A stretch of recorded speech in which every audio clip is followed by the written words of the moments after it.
45 seconds.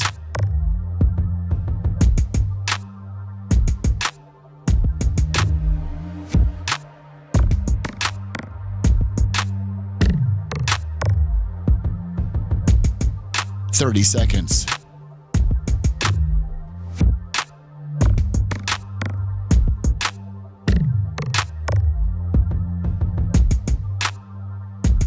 The show will start in 15 seconds, and this is your last audible warning.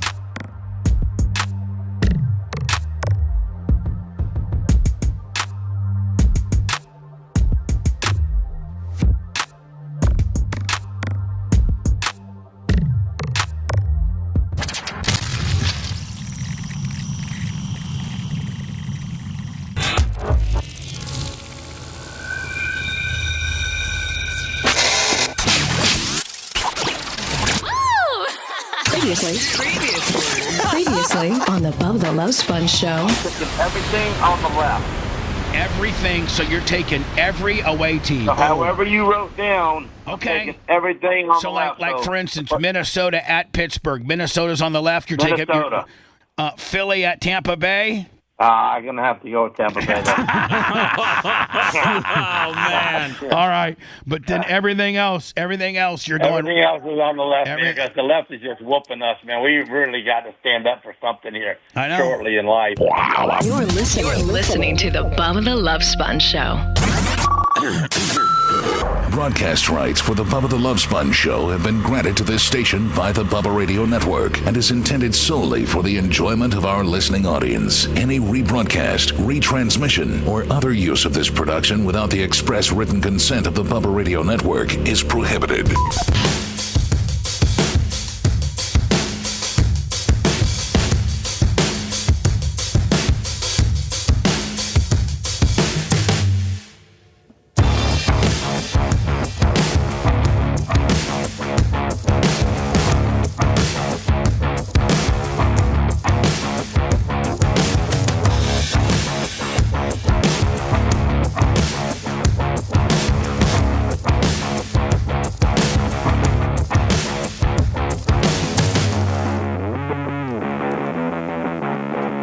Monday, the 29th. Is there one more? I think is there one more day in September? Just one more. Is September a 30th day? Yes. Let me see here. Yeah, today's a 30. So we got one more day. Welcome, everybody. So as you know, it's the Bubba the Love Sponge show, Monday, September 29th. 2025, myself, Lummy, Dr. Dan, Seth Kushner, all in here today. Kushner feeling probably pretty good. His Bears held on for a 1-point victory. God, I mean, it's like every weekend now, there's like multiple blocked kicks. Like back in the day, man, it would be like, 5 all year. Now it's like 3, 2, 3, 4. Bucks got their first punt blocked, returned. Packers got an extra point blocked and returned for 2 points. I think Bears blocked either a field goal or an extra point. Was that a field goal, Seth, that the Bears blocked? Yeah. So let me some special teams or some scout or some defensive or offensive coordinator or somebody has found a weak link in the protection of kicks. Yes. And I think it's that A gap that, you can't hit the center, but you can go on either side of them. So I think they try to send 3 people through there and then like loop through another guy because, your 2 guards can only pinch down and hit, 2 dudes. And by the way, I think the rule in the league, and is it both college and pro where you can't hit the center? Yeah, and you can't, even high school, you can't hit the center. I used to be a long snapper, and they put the biggest dude they had on the team right head up on you. And so, you just get completely smashed right to the ground. Well, it'd smash you right to the ground, and you'd have to have somebody there to pick him up because, not only did you have to worry about getting the ball back there, but then you had to worry about getting smashed. Well, then I don't know how many years ago they made a rule where you can't smash the center. Yeah, they said there was too many neck injuries. Well, yeah, and it was just not fair. Did you ever whiff the hike? Yeah, I think in my career I whiffed 2 punts and 1 extra point. But I was a 3. I long snapped for 3 years and I had 3 whiffs. Oh, that's not bad. And 2 of them were my sophomore year, and 1 was my junior year. And my senior year, I was perfect. And let me, I actually, it's funny that Dan brings up, my statistics in high school. I feel like Al Bundy now. Yeah, but that's the only reference I have. But, but I actually yesterday went to my Warsaw Tiger year, our school. At the end of the year, they would have a statistic book. Oh, okay. And they would give out the stats for the year. And so, did you know that I played both ways? And the only guy that had a better blocking percentage than me was Larry. Larry had 0 holds and 1 sack given up all year. Oh, wow. I had 2 holds and 3 sacks all year. So, but I was thinking, man, I only got caught holding 2 times. That's not too bad. No, because don't you hold a little bit every play? Well, but as long as you keep your hands inside. But here's the thing: the rules back then were you had to have your hands on your this. You couldn't even extend your hands. If you would extend your hands out, you got to think I played in 82, 83 was my 83, 84 was my last was my high school year. Now you can go up there, and you can actually extend your hands, and as long as you're not outside the shoulder pads, you're good. Exactly. Including I think you can grab their jersey. You can grab inside, yeah. Inside. Yeah. Inside, to where a guy's nipples are, you can get up in there, right? Yeah, don't lock your arms. As long as you're not around the shoulder pads or hook around, you're not holding. In my days, man, you had to be Johnny like this. You had to you couldn't even have your hands out. So it was definitely the advantage to the defensive guy, and so yeah, that's my lustrous high school career. What a bunch of good games. I went to bed before the Packer game start. Woke up this morning at 3:20 like I do normally, and hit my ESPN app. It's like almost, checking the lotto numbers or like something that you wake up to, and it says 40-40. And I'm like, that sucks. It ended in a tie? Yep. And I just don't understand, Seth, for instance, in hockey. Oh, you guys played a hell of a game, Bubba. But hold on, though. No, we didn't. From what I can see. And I would say it's worth it giving up a bunch of draft picks to give up 40 points. Yeah. Well, you guys are right on track. If you really want to break it down, thanks. Thanks for going to the general manager route for me. God bless. Thank you for really making me feel like a piece of shiz. But, yeah, the week before, let's not forget the Bears went in there. I think the Bears are a better team than Green Bay right now. Now, obviously, the NFC North, you got the Lions definitely are. Well, the Packers killed the Lions week 1. I don't know what the hell that was in the water, but the Lions lead the division at 3-1. Packers are 2-1-1, and I think the Bears are 2-2. It's funny how in Europe they tolerate ties. In America, we hate them. Oh, yeah. Well, but they got stupid sports like soccer. Is it really stupid? Yeah, soccer's stupid. It's so just half the world plays it. It's so boring. It is. It is so boring. Sit through a cricket match. Well, I'm not, Dan. I'm not. Thank you. It's even more torture. It's like asking me to go out and go jogging this weekend. I'm just not going to go do it. But I just don't understand how professional football has not. Listen, college has figured it out. Hockey has figured it out. The NBA has figured it out. They don't want these guys playing for 7 hours. I think that's the thing. So here's how you stop it. You play, you do your standard. I don't even like how the NFL goes into the overtime session where if the guy who wins first of all, luck should have nothing to do with it. Each team should get the ball. So right now it has, if you flip the coin and you win the toss and you go down and score a touchdown, game's over. Which I think is a weird rule. Which is that's where the wrongness starts, because it doesn't matter if they go down and score a touchdown, then the other team should get a chance to go down and score a touchdown. Like, each team should possess the ball.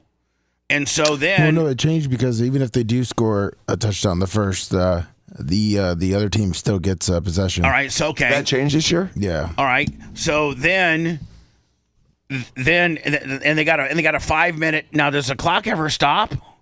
Does the clock stop? Overtime? Yeah. Yeah. Okay, so it'll stop on out of bounds and things like that.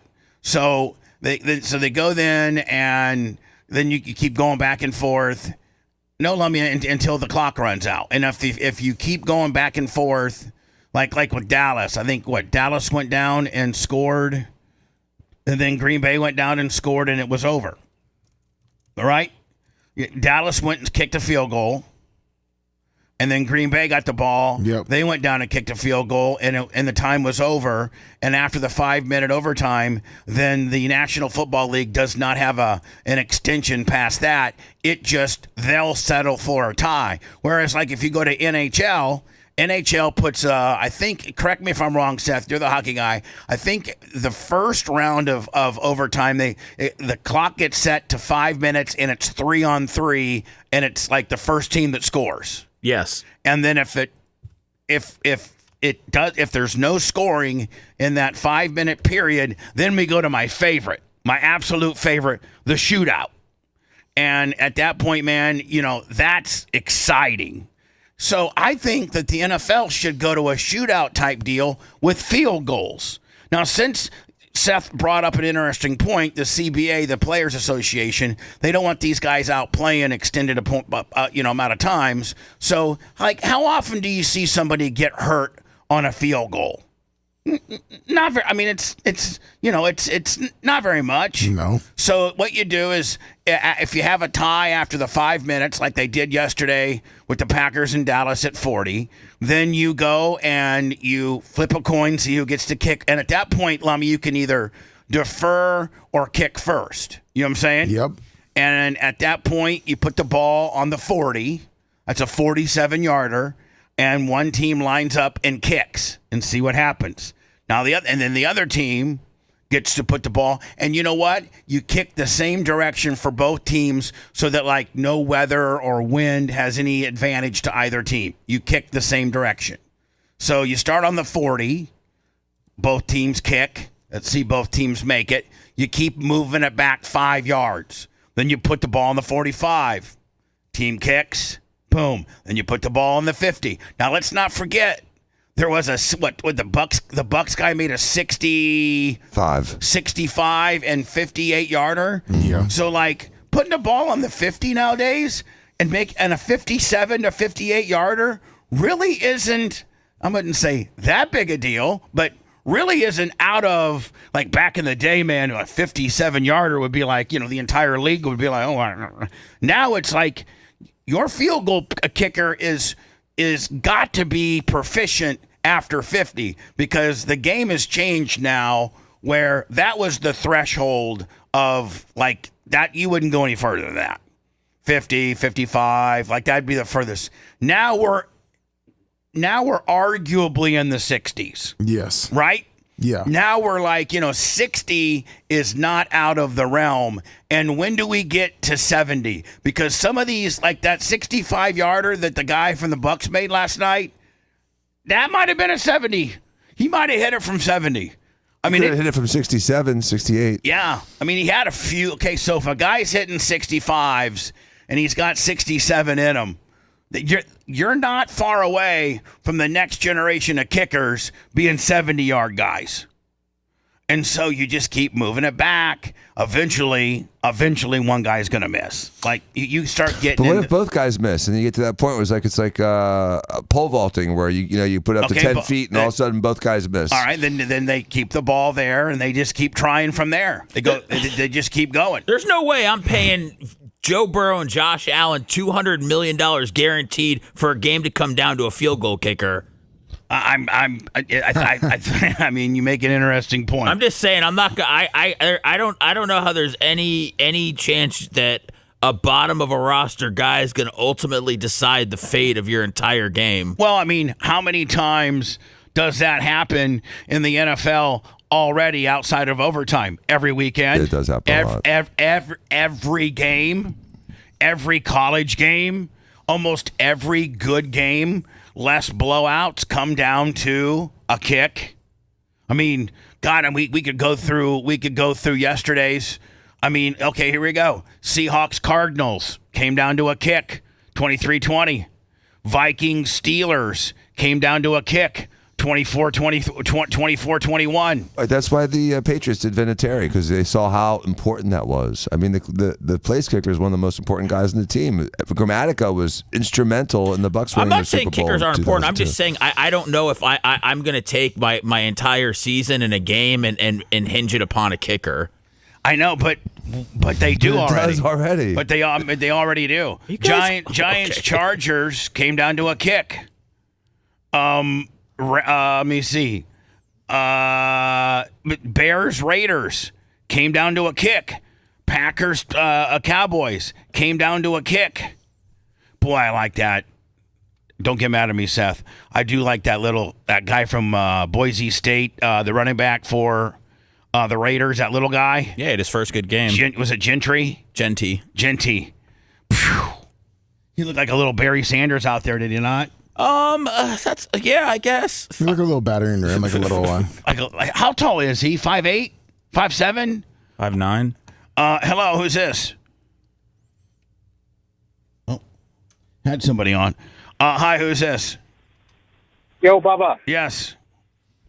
Hey, man, this is Jeff, FTE, out of Philly. Thank you, Chuck. Hey, I was wondering if I could ask Dr. Dan a question. Sure, go ahead. Hey, Dr. Dan, I'm a truck driver. I got to take a physical every 2 years. And I had to, take a urine test. And they tested my urine and said my protein levels were high in my urine. And I was wondering if that had anything to do with dehydration and or taking ibuprofen. Well, it's nephrotic syndrome when you have protein in your urine. And what does that mean, bud? It just means that the kidneys aren't working right. And he's dumping protein into his urine, which you're not supposed to do. So he certainly needs a workup. So you're done. Sometimes dehydration can make that worse, yes. And you can get, sometimes a lot of activity, you'll get a lot of, muscle breakdown, and sometimes you'll get myoglobin or, protein in your urine. And so you definitely need to get it checked because it could be some medications. It's not something you want to sit on. I'm going to Quest today for my quarterly blood panel today, as a matter of fact, after the podcast. Let me already printed my paperwork up. You get the panel, then you get blood let like a week later? Yeah. You check it first? Yeah, I get my panel, and then my I blood let, and then my doctor reads my panels. So, nope. All right, buddy. I don't know so Doc, what would you suggest to this guy? He needs to go see his doctor. He needs to get it checked. There's a whole list of things it could be. So it could just be diet, dehydration, but it could be something more serious. So get it checked. And ibuprofen is hard on your kidneys. Is it? Yeah. Yeah. I got a bad back, so I take Advil all the time. Get off the ibuprofen. Okay. All right, man. See you later. Thanks. Bye now. Now, Dan, what about like zinc and I got these little pill things, and I take like some DHEA. I take like fish oil. I take a zinc. I take a probiotic. I take. That's all good. I mean, does that strain your kidneys? Nope. So none of that is or your liver. That's like none of that is. But if you take a non-steroidal, an NSAID like ibuprofen or Motrin every day, it chews up your kidneys. Hold on, I never take that. Yeah, you go straight to the narcotic. Well, no, I don't. I never take. I take an aspirin. Do you take Tylenol or aspirin? No, I take an 82 or an 80 mil. What is it? Yeah, it's like a quarter of a 325. I take Yeah, an- 82.5. I take a baby aspirin 3 times a week. My doctor had me on every day, but she thought my blood was getting a little thin. So she, and like on some if I would shave and I'd cut myself, sometimes it'd take a while to coagulate. So she knocked me down to three baby aspirins a week from 5. That's good. Just to kind A of. baby aspirin is more effective than a full aspirin. Did you know that? Yeah, I know that as you get older, they a lot of times recommend that you take a baby aspirin Yep, they so sure that you do. don't get blood clots. Everyone over 60 should. Probably everyone over 50. Yeah, I mean, She'll get heart clots. Isn't that really good for your heart? Yes, it is, because it prevents clotting and helps prevent the plaques forming in your vessels in the heart. The only downside you have is that it kind of thins out your blood a little bit, so like you're kind of susceptible to, like, if you get a cut, You absolutely will bruise more. You'll bruise more, and it's tough to stop just those little nuisance cuts. Like, you know what I'm saying? Like, is that what it does? Is kind of make your blood not want to coagulate as much? Yeah, it poisons your platelets. Oh. But you want that. Okay. You don't want thick blood. You don't want a clot. Hello, you're on the air. Go ahead. Hey, this is Crazy Higgy from Cincinnati. Dr. Dan gave me a suggestion to come down here to Moffitt Cancer Center. Okay. And I just wanted to let him know that very, very, very disappointed. The brain guy was really cool. He explained that the blood-brain barrier, he didn't feel that the ivermectin got through it because the particles were too big to get through the blood-brain barrier. And but he had a decent conversation with me. And then when I got to the pulmonary guy, he told me that I was stupid. And then he said that I told him that my doctor had devised an app for Imdeltra, the drug that I'm on. And he told me that was the dumbest thing he ever heard. And then I told him that they told me I was the first person out of FDA to do Imdeltra. He called me a liar and said that they were down here, which I don't know. But so hold on, back up. I came down and I tried. Sir, hold on. We're gonna have to rewind. I feel like I've picked you up mid-story here. We got a backstory. Well, I called him before about my brain cancer and my lung cancer. Okay. And I was looking for a second opinion, and Dan had mentioned Moffitt. So I'm in Tampa right now. I came down to talk to the guys at Moffitt, and the brain guy was great, but the pulmonary guy was this long-haired dude, very, very rude. I wrote a big, long email to the hospital about it. I mean, now what was he? I told him. What was he rude about? Just his evaluation and. Well, I told him. Go ahead. Well, he told me that my ideas were dumb. And I told him that I had talked to a doctor in Cincinnati that works on proton therapy, and that they were finding that chemo was causing small cell lung cancer to go to the lymph nodes, which is exactly what happened to me. And he was like, "She's stupid. You shouldn't talk to her." Why a doctor would even talk to me this way, I had no idea. But I got upset, and I was like, you know what? And then I told him that my doctor had devised an app. And I've lost 40 pounds in 4 months because I can't eat. And this app shows you different things to eat and different things to eat that are easier to eat. And he looked at me and he said, "That's the dumbest thing I've ever heard. Why would I ever use an app for a drug?" And I just lost my mind. But I just want to call and tell Dan thank you. It was an experience. And so you flew all the way down from Cincinnati upon Dan's recommendation, just because Moffitt usually has such a great reputation with regards to, I've always been told, and Dan, maybe you can back me up, that it was really a very good cancer facility. It is, and it's a lot of academic guys, but, sometimes academic guys get a little bit too academic, and, I just can't stand when doctors have long hair. To me, a doctor with long hair is a charlatan. He was a foreigner too. Yeah, I mean, he had a foreign accent. So I'm sure he got vaccinated 15 times. So again, some doctors are douchebags. Some academic doctors are really, really, really, really bad, narcissistic, self-absorbed, and just mean to the world douchebags. And so sounds like this guy was that person. Plus, I've never met a pulmonologist I liked. They're all assholes,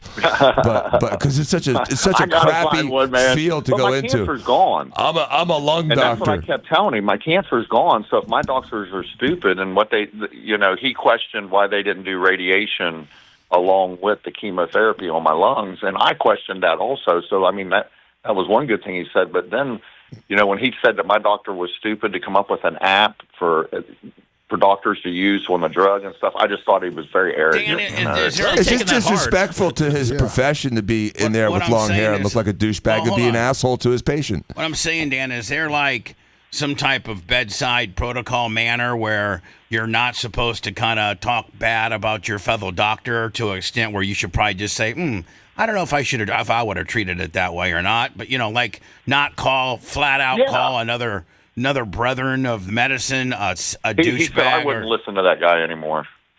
He literally told me not to listen to my doctor. I mean, I was blown away. No, Dan, and you had success. That's the whole thing. Is like you're doing well, right? What recourse could he have? Could he contact, Moffitt's customer service, or do they have that sort of thing? I would call the risk management nurses there. There's a whole division for this. He had all my scans and everything, and so he knew I was cancer free. So what was his suggestion? Well, the brain doctor said I haven't been cancer free for 2 years yet, so he suggested me stay on Imdeltra, which I was planning on anyways. But I came down here and I was honest that they had taken me off Imdeltra, that I had done a 90-day regimen of ivermectin and benzene. And the brain doctor didn't blow it off like, that's stupid, He was like, well, it could have worked, but he said the particles for ivermectin are too small to get or too big to get through the blood-brain barrier. And then he said that there's something inside the blood-brain barrier that would reject it as soon as it got there. Is that true, Dan? So he didn't, make fun of me. He just explained medically why he didn't think that was possible. But I had a seizure. And the Imdeltra, Taliba, I think it's called, the immunotherapy I'm on, my doctors think that is what gave me the seizure. But this brain doctor, he kind of acted like he thought that the Imdeltra's particles are too big to get through to the blood-brain barrier too. So he didn't think that the Imdeltra did it. He thinks I have a prescription of Xanax that I'd run out of. I'm completely and I'm a little dehydrated. Okay, so Bubba, there's a couple barriers in your body, and it helps prevent your body from attacking itself. The two most important ones are the ones in your testicles and your blood-brain barrier. Because sperm is not you; it's different than you. It's your gametes, and your gametes can be looked at as foreign, which is why sometimes when people get a vasectomy, they get a reaction because they ejaculate into an area that's not used to being ejaculated into. And all of a sudden, there's these new foreign bodies, and sometimes you build up antibodies against your own sperm, which is one of the reasons I'm so against. I got a vasectomies. It's ejaculating into your own scrotum. It's probably saved me millions of dollars. Yeah, maybe. Just saying. But the other place that the blood-brain barrier is very evident is there's also one, the placenta. There's a placenta barrier so that the mom doesn't attack the child immunologically. But the blood-brain barrier is what he's talking about, and that does have a tighter sort of protection so that the antibodies don't get to certain parts of the brain. However, when you are sick, when you have cancer, and sometimes just with general inflammation, that blood-brain barrier is violated because the pores open up. And so the blood-brain barrier doesn't exist anymore. And so even though normally some of those molecules may be too large to traditionally go through that screen, but that screen loosens and opens during certain times of inflammation and cancer. That's what my doctors in Cincinnati said. Exactly. They thought that the Imdeltra had got through. Exactly. That's what happens. Because my tumor was the size of a 50-cent piece. Well, so they act like because it had broke down the barrier there, right, that exactly. the medicine probably went straight to the tumor. That's exactly what I was saying. So anyway. So we figured it out, buddy. Thank you, Dan. I hope you live 100 years. It was fun, and the boat races yesterday, the football game was nice, but I'm telling you what, them badass boats out there in Clearwater were smoking it. We didn't even know about it. But you guys have an awesome day. Thank you very much. Appreciate it. Thank you. They don't market those boat races very well because I didn't even. Seth, did you know there were boat races in the Bay? Oh God, who didn't? I've been planning for weeks. It's a big day at Clearwater Beach. Some upsets in college football. One of the biggest being unranked Virginia. Which they were 4-1 They were 3-1 going into the game, 2-0 at the ACC. Yes. Playing number number 8 Florida State, and whipped that ass 46-38. TCU got beat. I'm just going over the upsets. Penn State, number 3, gets beat by number 6 Oregon. So do you think Oregon goes to 3? Yeah, they moved him up to 3. Oh, have they already came up with the top 25? Yes. I love this because I hate. Is it Chip Kelly? No, Miles. Brian. Brian Kelly. Yeah, Sorry. Brian Kelly from LSU, former Notre Dame guy that just could never get it done. He got beat by Ole Miss. Ole Miss is for real, are they not? Yeah, Lane Kiffin's a good coach. I hate Lane Kiffin as a coach, though. Did you have to deal with him at the Bucks? Well, he's the reason that Monty Kiffin stopped working the last year of Gruden when they had a shot for the playoffs and lost like their last 5 games because he was so self-absorbed helping his son.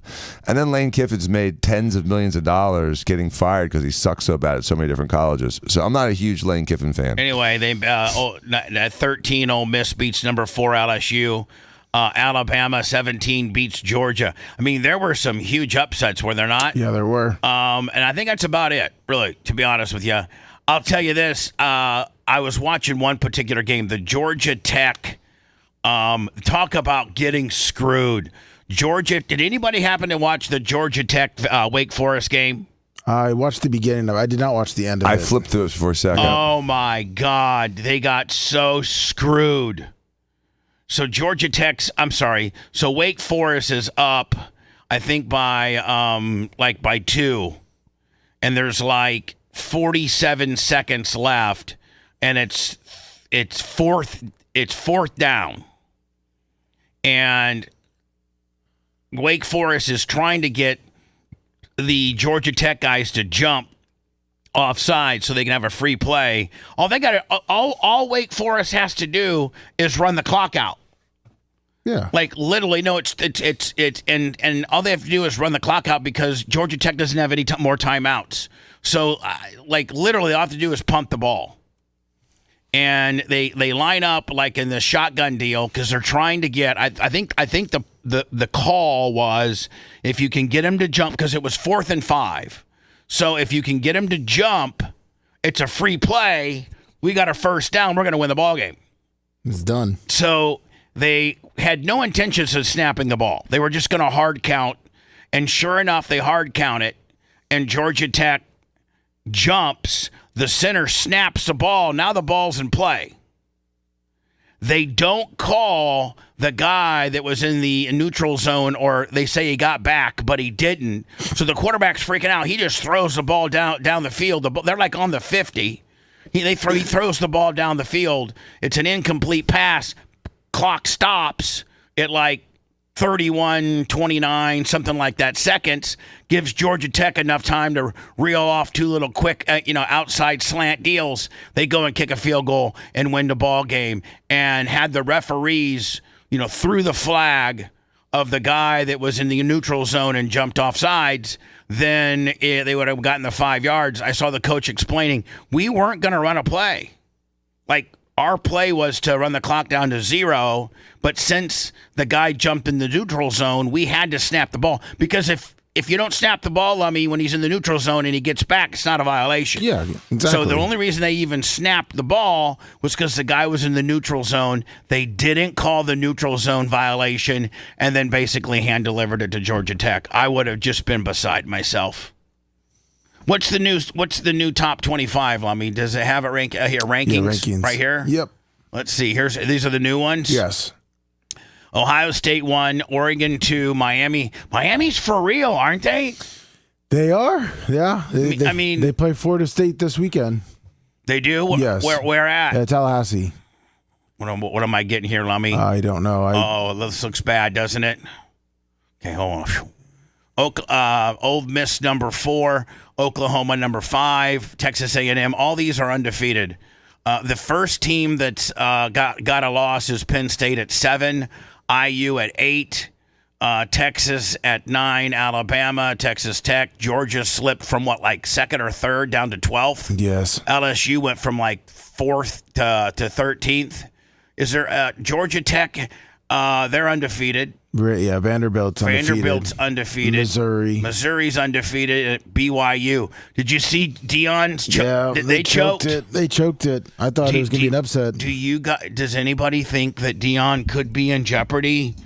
No, they make too much money with Deion there. I don't think the record means as much as the $135 million that he brings to the community. Yeah, I mean, he's going to probably finish 5-7, or 6-6.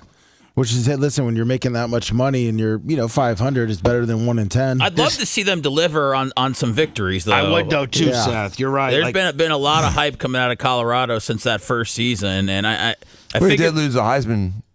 Yeah, but I mean, after watching, was Travis Hunter the Heisman? Yeah. I know he was, but did he? That's a huge loss off a team. Yeah, he played both ways. What I'm saying is, his son was a great quarterback. If you look at the professional, what they're doing in the pros, was he the best player in college football last year? Yeah. Yes. Okay. Just like Tim Tebow was the best player in college football, but it doesn't necessarily translate to he's going to become Justin Jefferson on one side of the ball and Patrick Surtain on the other side. Yeah. Who's that guy from the Eagles, that white guy? Cooper DeJean? Yeah. He's good. He's probably the best white corner since Jason Sehorn. I think he's the only white corner since Jason Sehorn. You're listening to the Bubba the Love Sponge Show. If you want 24/7 on-demand Bubba and the crew, go to BubbaArmyHQ.com. The Bubba the Love Sponge Show will be back after this.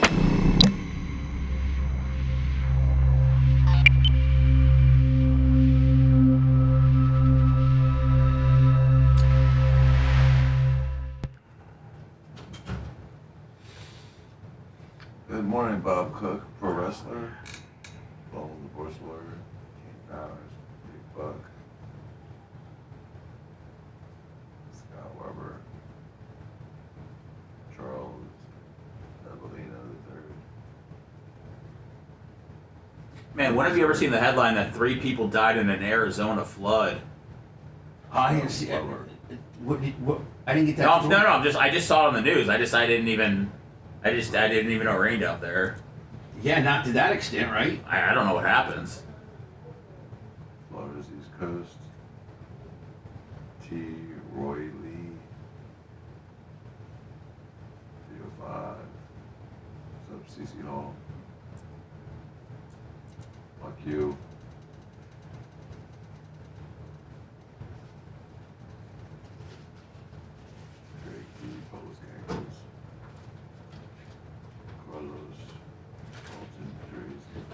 Yeah, Macho's. He's not eating pretzels anymore. His physical, his little fitness guy.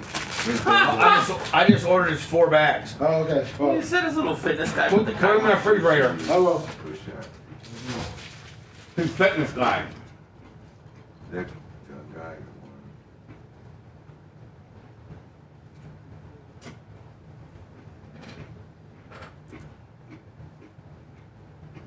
Yep, it always does. Fuck you. Every time. Fucking burns.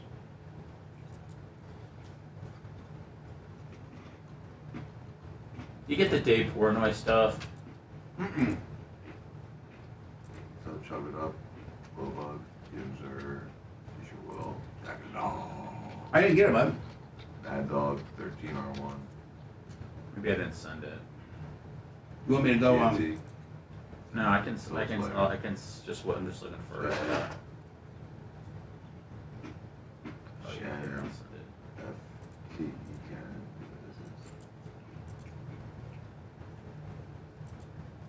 People are saying he's a Tamu Pat McAfee who should be fired. He's a what? A Tamu Pat McAfee who needs to be fired from the Big 12, the Big Noon kickoff. Maybe short stroker. Whatever. I've never watched it. On ESPN. I've not watched it either. Never trust a fart. Scuba. I think it's inherently horrible. It looks like Urban Meyer's on there, Matt Leinart. I mean, it looks awful. Mark Ingram. Oh, man. Still in Hellcat, that's funny. Nutmeg. Henny Jacks.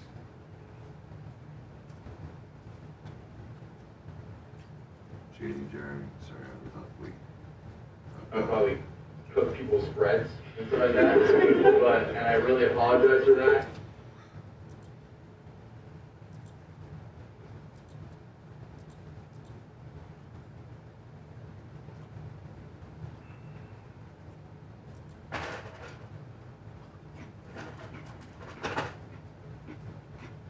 Because we just witnessed the most suspicious bad beat I have ever seen. Indiana, Iowa, and Indiana was favored by 6.5. Indiana has the ball. It's 4th down at their own 40. They're up 20-13, and there's just 3 seconds left in the game. So if you bet IU minus 6.5, you're thinking I'm good. However, what is about to transpire can only be explained on video. Now the pedal lands here, so 5 seconds will take off.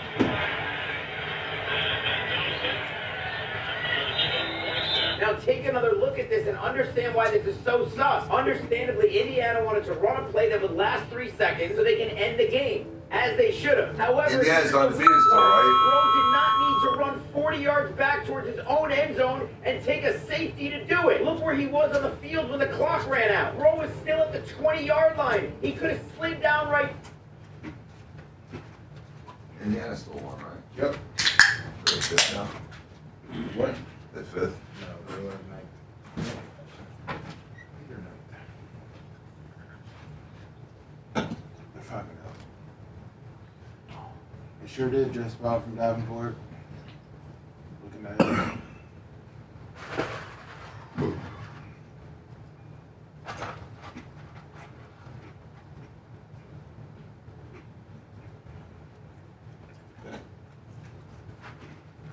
Linebacker, good morning.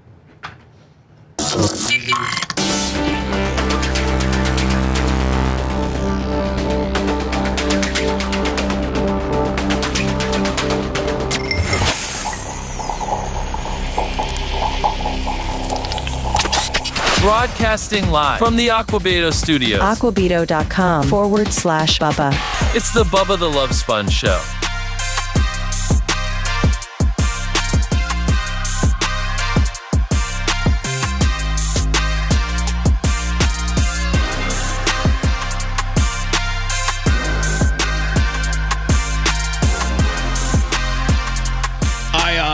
I have some exciting OnlyFans news. All right. But I'll get into that a little bit later. But let me know that we have 2 MILFs now that have stepped up and provided content. Oh, wow. For me to put on my page. Also, kind of putting a link to their page. So, like, if not only are they giving me like 3 or 4 pieces of kind of dirty, naughty content that I can use, but then we have a link to their page in case you'd want to go see what they're doing. Nice. But do you wish you could make money off that, like directly from your body? Like if you were a girl, would you do it? Yeah. At least you're being honest. I mean, but here's the deal. I mean, like, it matters because the majority of the girls don't make a lot of money. There's only...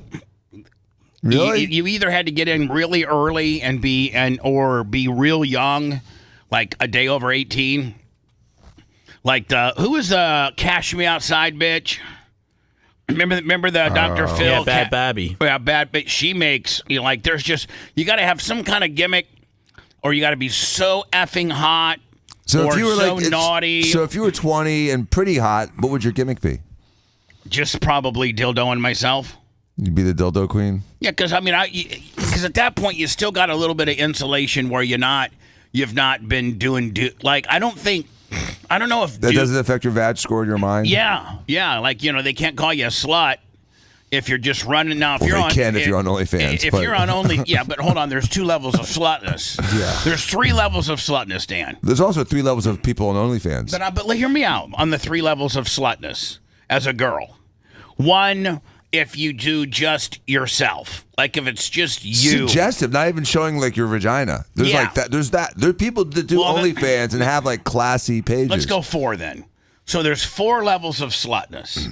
1 where you're just absolutely so effing hot that you can just wear like real skimpy bikinis and like real cool like going suggestive night, like going out club wear. just edge of an areola. Yeah, edge, very edge of an areola, T-back, that. But you're really not showing, your vagina or, your labia or any, nothing. You're that. That's one level of sluttiness. And if you can pull that off. Show your nails, show your feet. If you can pull that off and make big money, then, you are hot.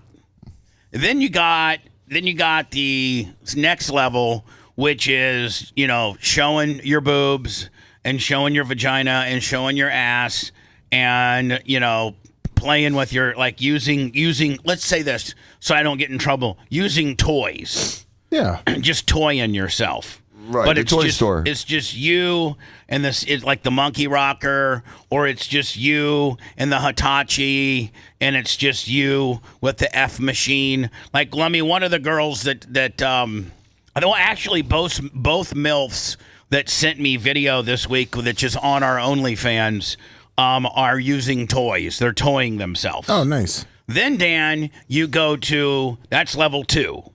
Level 3 is... You don't think level 2 is just naked without touring yourself? No. They go straight. They go together? Naked and toys? For argumentative reasons, I guess you could go level 2 is just nude. So level 1 is not nude, suggestive. Level 2 is nude, but not doing anything. Level 3 is, penetration with toys. Just call it toys. Toys. Yeah. Okay. Number 6 is girls only. You're only messing around with girls, like in a scissoring, lappy smurf. Like I would say the extreme on level 4 is, oral on girls. And girls oraling girls and girls oraling you. At that point, you still got that little card that you can play as I don't have sex with dudes. Like, that isn't, I don't think messing around with girls determines your vag score. And then level 5, Dan, is just full-blown guys. Like you're just having sex, like you're a porn star with dudes. Like just, doing everything. Just, intercourse, oral, just all of it. So I think there's 5 levels of OnlyFans. And, I think the levels that the 2 girls that we got, Lummy, are level... I think the one MILF, I think her name's Velvet Barbie 71, and she is, I don't know where she's from. I think she's from like maybe Boston or something. Oh. I don't know. I don't know where she's from. But she got a hold of me, and I think she's like she's a toy girl. Okay. But the Candy, Seth, was it Candy K8? Yeah. Candy K8, I think she's like level 5. Oh, wow. I think she's blasting her husband. She's married, by the way, and Jeremy is her husband, and he is the one that turned her on to us. And now I've not gotten any of that video. I've not gotten any level 5 video. I've only gotten level 3 videos out of both. So if you go to my OnlyFans, onlyfans.com/The Bubba Army. I think the 3-day subscription officially is over. And if you want to subscribe now for $9.99, there's all the video. And by the way, Lummy, I found a hard drive. Oh, perfect. But I bet Macho Man will be able to figure it out. And some of the stuff, everything that was on there that I could open it's the Bubba Raw. It is the Bubba Raw hard drive, and everything that I could open, every file that would open on my laptop has already been put on our OnlyFans. Oh. But there is probably just as many files, probably another 100 files that's a file.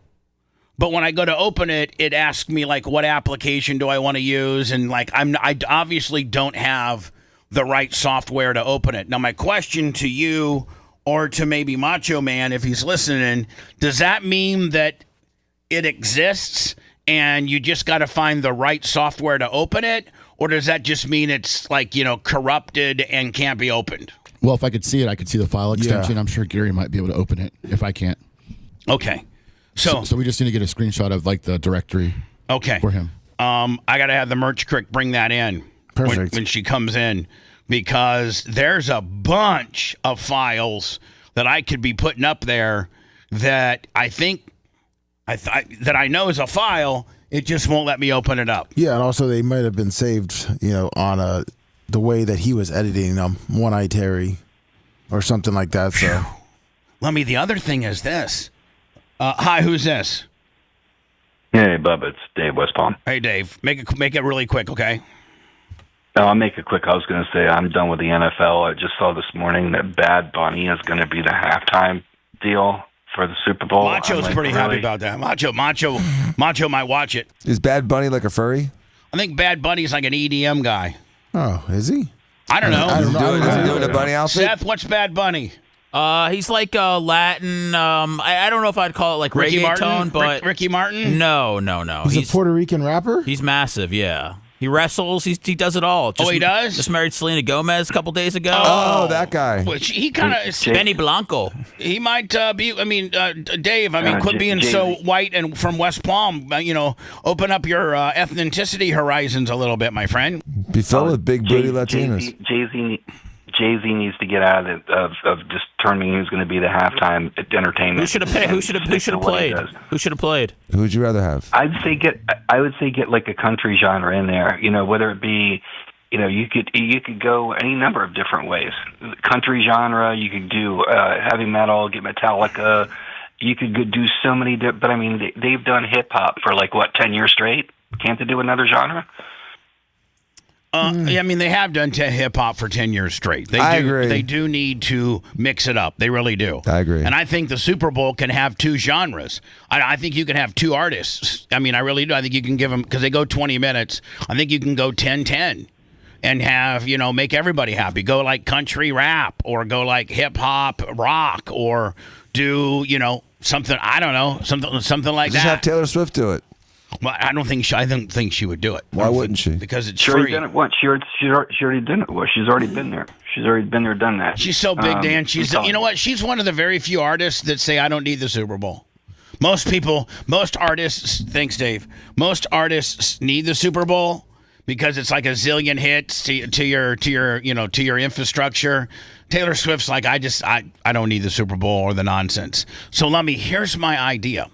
All right. I need to get, I know we have a couple of them laying around. I know we can find them around here, but like the Bubba Wonka or the Bubba Big Ass, K5 box set. Yeah, we got them. Okay. Well, why, within those, there's DVDs. Yeah.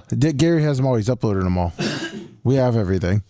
Well, ready to go. Why wouldn't we put that on our OnlyFans for as a complete DVD for people to watch? Well, we talked about that. We were trying to find a way to, you have the same idea we did. We just didn't know where to put it. OnlyFans. So, there we go. You could literally put, you want to watch the entire, Bubba Raw disc 1? Here it is. Other than we probably need to go through it and make sure, because I think we put stunts. There's stunts on. So there's four DVDs in there. Okay. It's about, I would say it's a 60-40 split. All right, so we just cut out all the stunts. Yeah.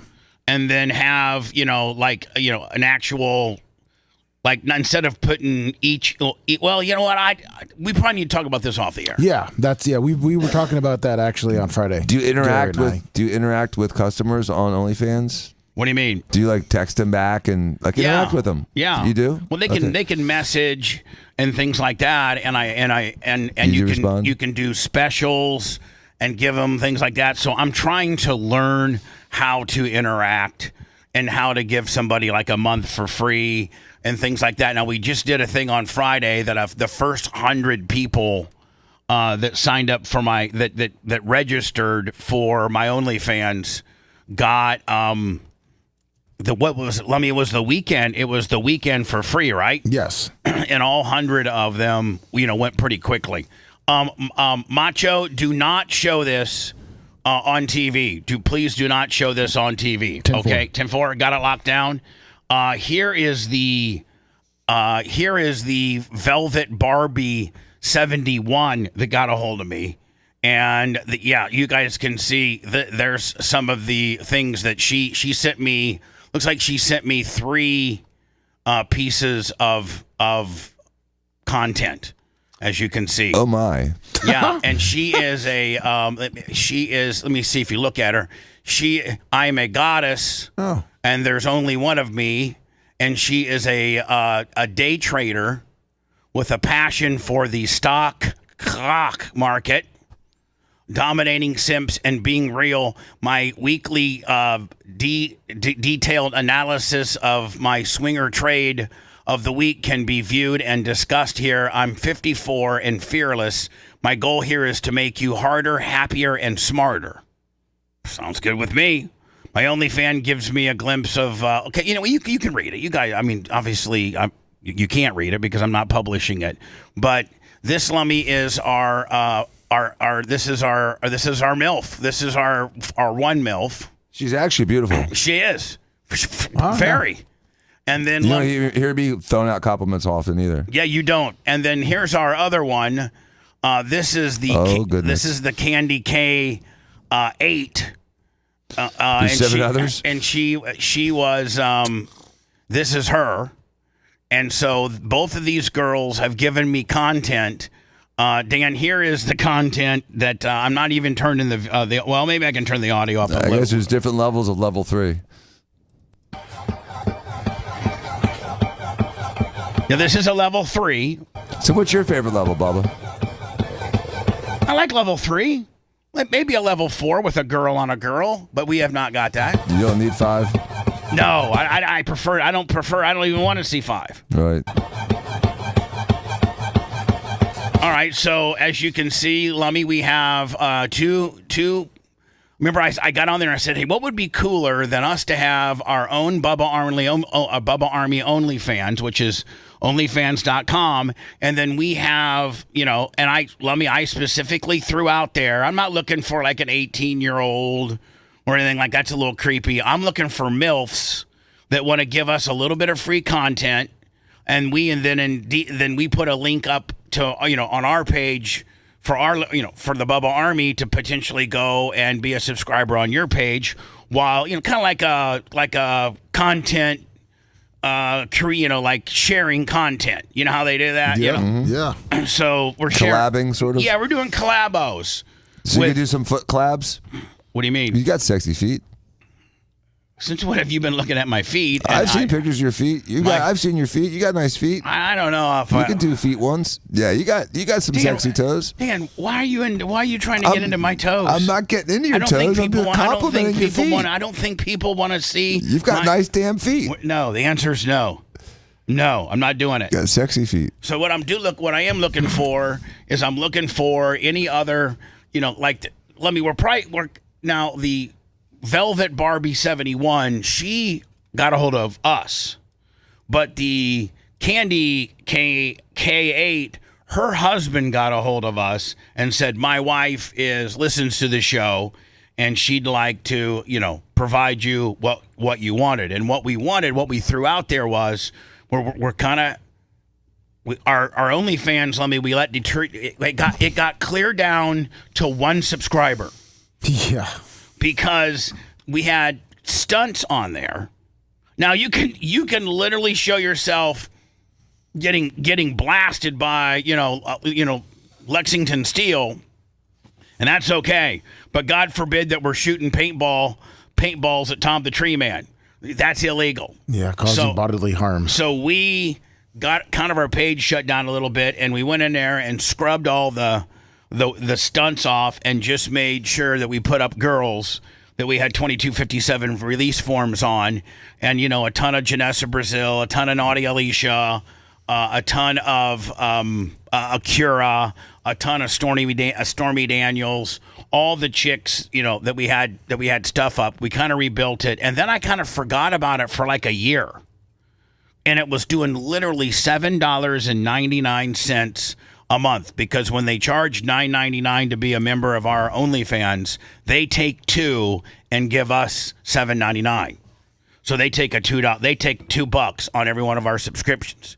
So, Lummy, like, we got down to, I don't even know who the one lonely person that continued to be, our fan. So I started looking at it last week, and I'm like, well, I'm just going to start promoting this again because it's got like 60 videos up. It's got plenty of content. It's got great content. I mean, the strip ship, Stormy Daniels photo shoots, 25 putting his black penis on a girl's face and with Arabian sand goggles, like just, shock the vagina, just all kinds of different things.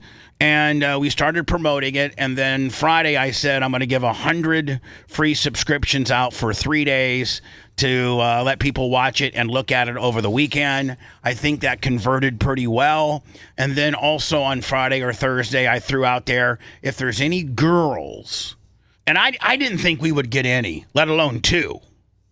And I think 2 could turn into 4 because as soon as you have 2 up there, then other girls are like, oh, well, other girls are doing it.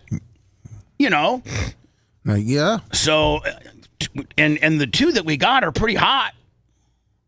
So if you're a woman out there and you're on OnlyFans, I prefer the MILF genre, and you'd like to give me a couple pieces of video that I can put up, I'll tag you and promote you. And all you got to do is give me 1 or 2 videos a month. And we can start building. Not only am I looking for other content, like those DVDs that we got and this hard drive that I got with these potentially corrupt files that I hope that we can uncorrupt.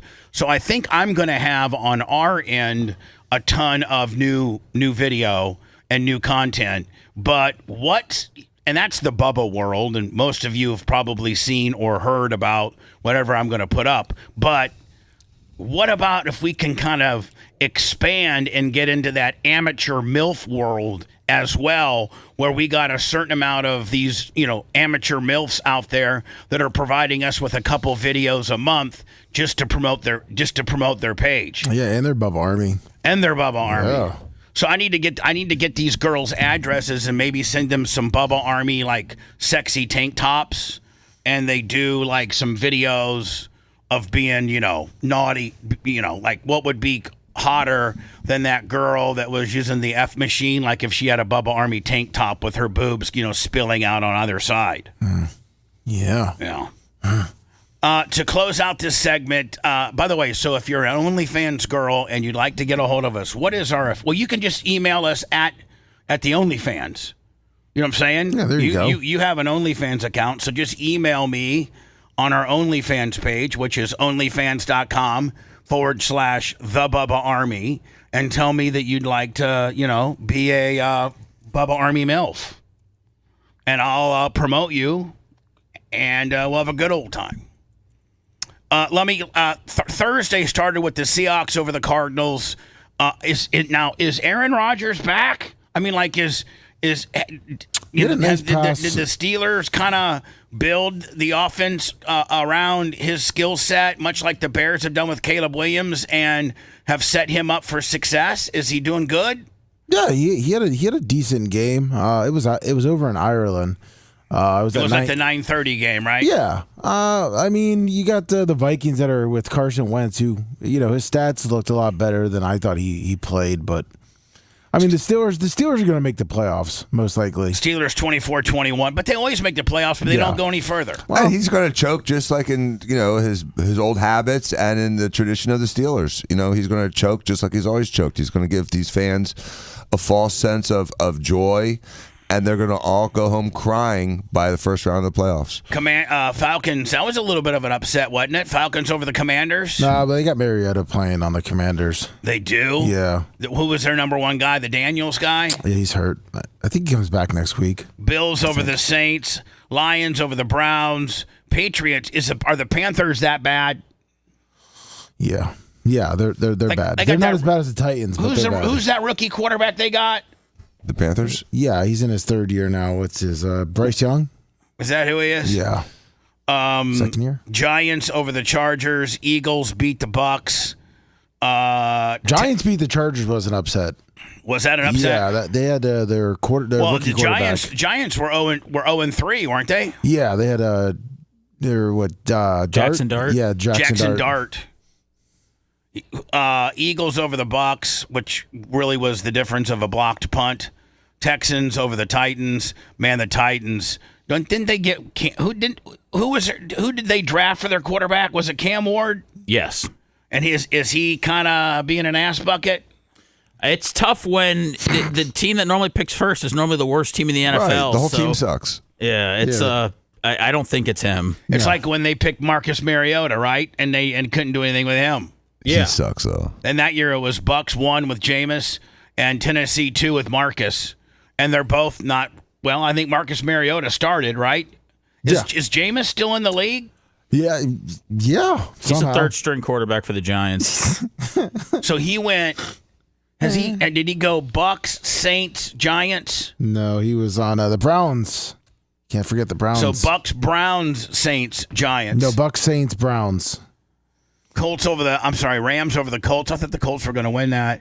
How about Jaguars? That was a hell of a game. It sure was. 26-21 over the 49ers. Chiefs over the Ravens. Bears by 1 in the Raiders game. I watched that entire game. What a good game. Bears defense is for real. I didn't know Caleb was that mobile. He really showed his mobileness. Yeah, no, he's sneaky.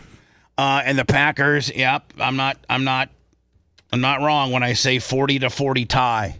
A tie. Does that really screw up I guess it puts him in second place in the NFC North just due to the fact that, they're 2-1, right? So isn't that, are they 2-1-1? No, they're 2-1-1. Yeah, the Packers are 2-1-1. Right? Yes. 2-1-1 and the Cowboys are 1-2-1. Yeah. Ties are so stupid. They really are. We got to get to our big story. First of all, when I come back, did you see where the Indiana quarterback, so IU is up and they got 4 seconds left? This guy explains it pretty well. And there was actually a couple of these that happened over the weekend, and that is where the quarterback or the punter takes the snap and runs completely backwards into the end zone to run the time off the clock because there's 4 or 5 or 6 seconds left, and he runs all the way back and takes a safety, and then there's no more time left on the clock because if you punted it, you're risking a punt return, and if you try to run it and don't get the first down, the clock stops. If it's not a 6-second play, the clock stops with the change of possession, right? So I think there were 2 different incidences, one in college and I think one in the NFL, where the kicker or the quarterback got the ball and ran backwards to out of the end zone and took a safety. They did that in the Eagles-Bucks game. Yeah, that's what I'm saying. And they also did it in the IU-Iowa game. And this guy brings up an interesting point. The IU quarterback then gets on and says, I'm sorry if I messed all you guys' spreads up. And I fundamentally would have a problem with my quarterback even know what the spread is. And I would tell my quarterback, man, do you know the can of worms that you've potentially opened up for us by just even getting into betting? Just mentioning it. So I'm going to get into that next. And of course, there was a church shooting yesterday, right? Yes. In Michigan. Yes. How many dead? 4. How many injured? 8. As of right now. What is our country? What's happening? What's the goal in shooting up a church? What's the goal of shooting up anything? It seems like every weekend or every week we have some type of shooting. Yeah. And now, is the shooter dead? Yes. Okay. And was it a politically motivated? They don't know. Well, he was a former Marine. Had flags on his car. Yeah, he had American flags flying from his truck when he ran into the church. Tried to blow up the church. Set on fire. Yeah. And then started shooting. Yeah. All right, we'll get to that. and the IU quarterback being an idiot. Next. If you love that segment, then check out BubbaArmyHQ.com and do a deep dive on past shows. The Bubba the Love Sponge Show will be right back.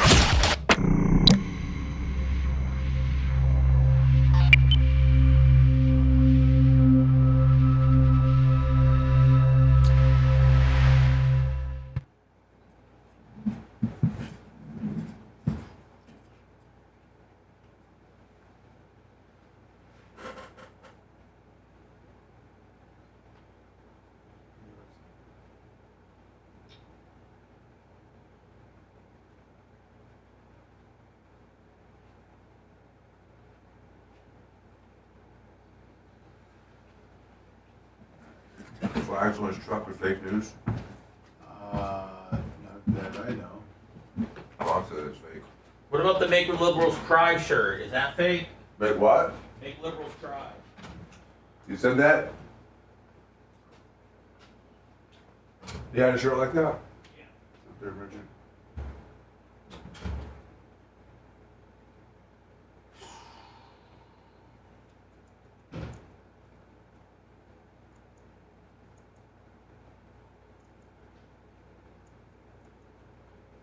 Let me get an update on how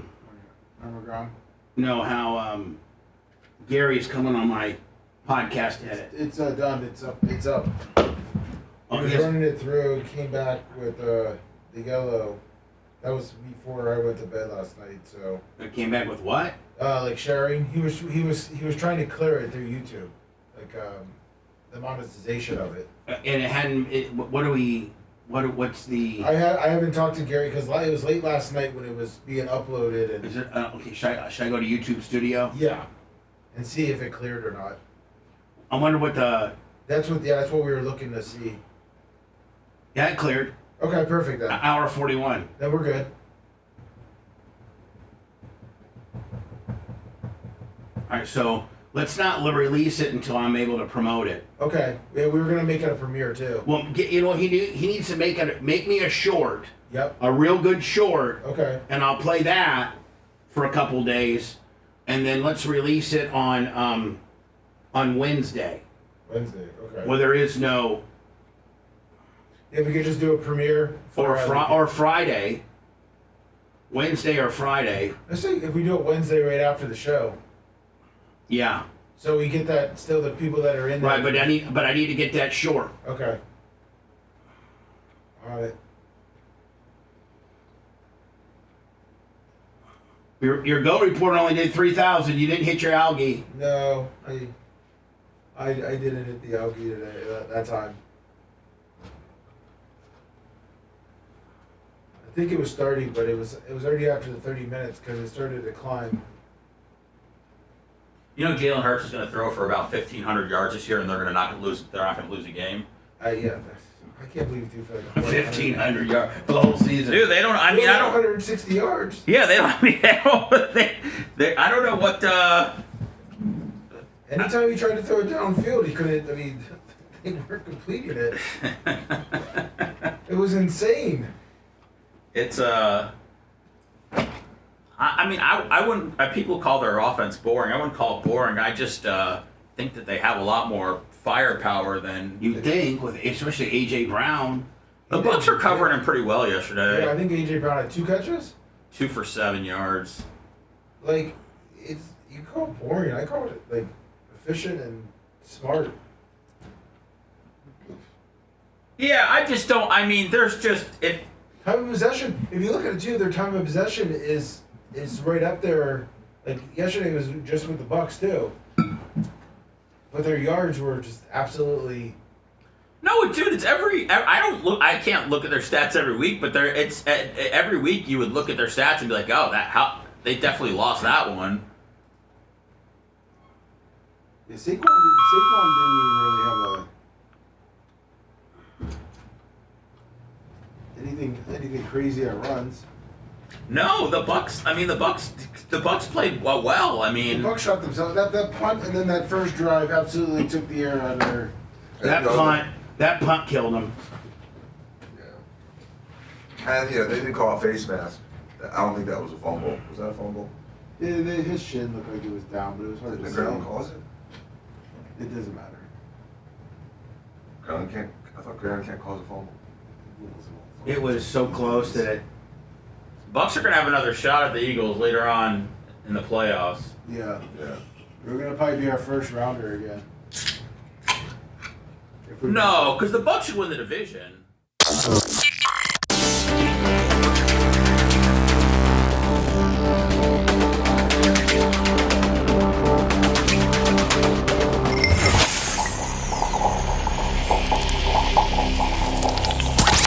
Broadcasting live from the Aquabito studios, aquabito.com/Bubba. It's the Bubba the Love Sponge Show.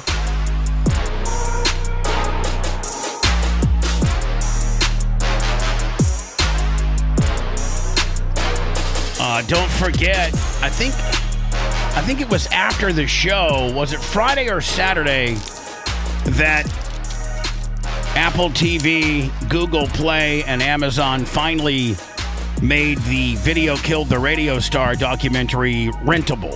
I think it was late. Was it late Friday? I know you and Gary were on it. Yeah. You guys posted it on all of our various platforms that you no longer had to buy it for $19.99 or $12.99. You could go rent it, and we had the documentary had a great weekend. I think it's up to like 7 now, back up to 7 on the Apple TV docs. So now you have the option, instead of having to buy it, you can rent it for $4.99. Video Killed the Radio Star. Once you rent it, I think you got 2 days, maybe 3 days to watch it. And it did well this weekend. So thank you. We continue to have it up on all of our various platforms, Instagram, X, Facebook, and others. You can link to it from there, or just go to Apple TV, Google Play, or Amazon and rent away. Appreciate everybody that has got it. A lot of people have reached out, and people seem to enjoy it. Appreciate it. Here's a guy, Lummy, that's flipping out over this Indiana, kind of screws up the Vegas spread deal. Football needs to investigate this man immediately, because we just witnessed the most suspicious bad beat I have ever seen. Indiana, Iowa, and Indiana was favored by 6.5. Indiana has the ball. It's 4th down at their own 40. They're up 20-13, and there's just 3 seconds left in the game. So if you bet IU minus 6.5, you're thinking I'm good. However, what is about to transpire can only be explained on video. Not the Meadowlands here, so final seconds will tick off. And Mendoza. Which, at the end of the day, is the call that the coach. It's the play the coach called. The coach called this play. Yeah. Now, the quarterback made things worse when he did his press conference and he actually apologized for messing up people's spreads. And that's where you're going to get yourself and your university into trouble, when you as the quarterback knows what, even if you do know what the spread is, I don't think you ever mention or even suggest anything to do with gambling. On a play that you just did that caused the Vegas spread to be flipped upside down. Now take another look at this and understand why this is so sus. Understandably, Indiana wanted to run a play that would last 3 seconds so they can end the game, as they should have. However, here's the weird part. Bro did not need to run 40 yards back towards his own end zone and take a safety to do it. Look where he was on the field when the clock ran out. Bro. Yeah, but here's the deal. This guy here, Bud, when you're running for your life, you're not looking up. You're not looking at the clock and say, "Oh, I'm on the 19 right now, and there's 0 seconds. I can just slide." You're gonna do what your coach called. Your coach called for a snap to the quarterback and run to the end zone and take a safety. Well, these gambling guys can't take an L, man. You're right. You know what? It's the referees. It's somebody sabotaging it. Especially if they're Jersey-based, like this guy is. You know, they just can't take an L. That's right. Dude, you're betting on Indiana and Iowa. Get outside a little bit. Yeah. Breathe some fresh air. Get some vitamin D. And I'm talking about sunshine, right? Or the other one. Was still at the get any kind of D. Whatever. Just get something other than sitting in your mom's basement and worried about the 6.5 spread on Iowa at Indiana. What does he think that they got the game to 7 points right where they wanted to, and then the quarterback and coach decided at the last second, we know what the spread is. Let's go ahead and we have the chance to bust this up. Let's go. Right. The coach's Uncle Guido called in and said, "Hey, I had the under. Can you go ahead and get a safety here?" Line. He could have slid down right there, and the game would. If he's looking at the clock, but he's running for his life. He's running for his life, and he's doing the play that the coach called. Have been over, but instead he ran another 20 yards for no reason whatsoever. No. The reason was his coach called for a safety. I hope this bitch lost it all. I do too. I hope he had $5,000 on it, Seth, and he lost every ounce of it. Indiana only. And he thought he was going to make 10, right? Yeah. He thought he was going to be a plus 10, and he ends up a minus 5. That's a big turnaround. Now he's at Amscott trying to put it all on the Dolphins tonight against the Jets. Now he's the hard money lender. You won by 5, and you lost the bet. We've seen a lot of awful bad beats in the last few weeks. Oh, give me a bad beat. But this one right here needs to be investigated. You know what? Let me and I listen. I don't necessarily disagree with him, but it needs to be investigated. No. But it's a reasonable play, right? It's intensified, Dan, by the fact when the quarterback comes out and says this in the press conference. Okay. Probably obviously shouldn't be saying this, but I know I probably cook people's spreads and stuff like that. And I really apologize for that. However, in that moment, my goal was to win the game. And at that point, at 0-0, I saw when I was on the 2-yard line, and I just kind of ran. People who are 6.5 might not be happy. When he says, "I'm sorry, I think I might have cooked people's spreads," if I was the coach, I'd be like, "Oh my God, now we're going to get investigated." Well, the thing is that they left out in this one is that the reporter asked him about it. Oh, he did? Yeah, he said, okay, what do you think? You want to apologize to any frustrated bettors? This didn't organically come from this was him answering a question. Again, something taken out of context. Yeah. Right? So this guy was asked about potentially messing up people's spreads. He didn't organically offer that information. Correct. Well, then there's nothing to see here. This is 3-0 Florida State at Virginia. Is it Virginia Tech or Virginia? Virginia. And this is the fans stormed the field so hard that I don't think we'll get in trouble for playing this line because this seems like to be a broadcast of a rebroadcast. Yeah, we're okay on this. But I don't think a police agency or a security team. First of all, how did you let those people even that close to the field? Oh, they all started jumping down, and you just can't stop it at that point. Yeah. Come on, watch the wide receiver on Florida State. Good luck finding them. Oh yeah, that's dangerous. That's dangerous for the players. That's time. not appropriate. That's not appropriate. Does the NCAA step in? Yeah, they got fined $50,000. They did? School? Yeah, they should. That's the fine. But I mean, that's the fine for taking down the goalpost. I think they have to figure out how to stop this. But I don't know how you do. Unless you'd have. Ole Miss had a big win. Who they end up beating again? I forget. Was it LSU? LSU, yeah. And unless they pepper spray people. They didn't storm the field at all. Lane Kiffin's like, I'm glad that we finally have established where we can have a big win, and it's not the first time we've done this. And act like a bunch of heathens. I just don't know how this poor guy survived. Yeah, if you look at the wide receiver, okay, so here's the play. It's they mess it up. Watch now. Here are the players. There's 3 players involved, and look at them. Boom, and so they're trying to get up, and then they literally. And if you look at this this mob right here, they could have gotten trampled, right? Yeah, they did sort of get trampled. You can see people falling over them. Look at people literally falling over them. Look at people going down. They're going down over them. They're tripping over them. They're getting trampled. Yeah. It's unconscionable. And so, you know how you stop it, Bubba? You have 100 cops lining the field, and no one penetrates them. But Dan, and then you arrest people, and you beat them, yes, Dan, beat them.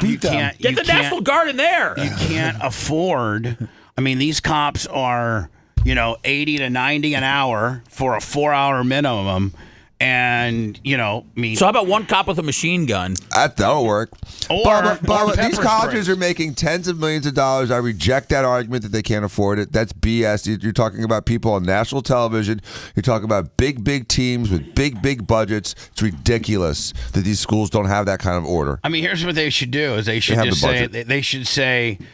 let it be known that if there's ever a situation or a big time upset where you would storm, you felt as if you need to storm the field after the ball game, we will apprehend you. Because at this point, Dan, all they got to do is just close the exits, and we will or close the field, right? And some of them have better fences between the stands and the field. But we'll apprehend you, and we will expel you for that semester. Yep. I mean, you'll get trespassing charges. You have them on. You have them in a closed environment on a football field, right? And so at that point, at that point, you let them herd all in there. Then you keep them, and you just start processing them. Mm-hmm. You already have them.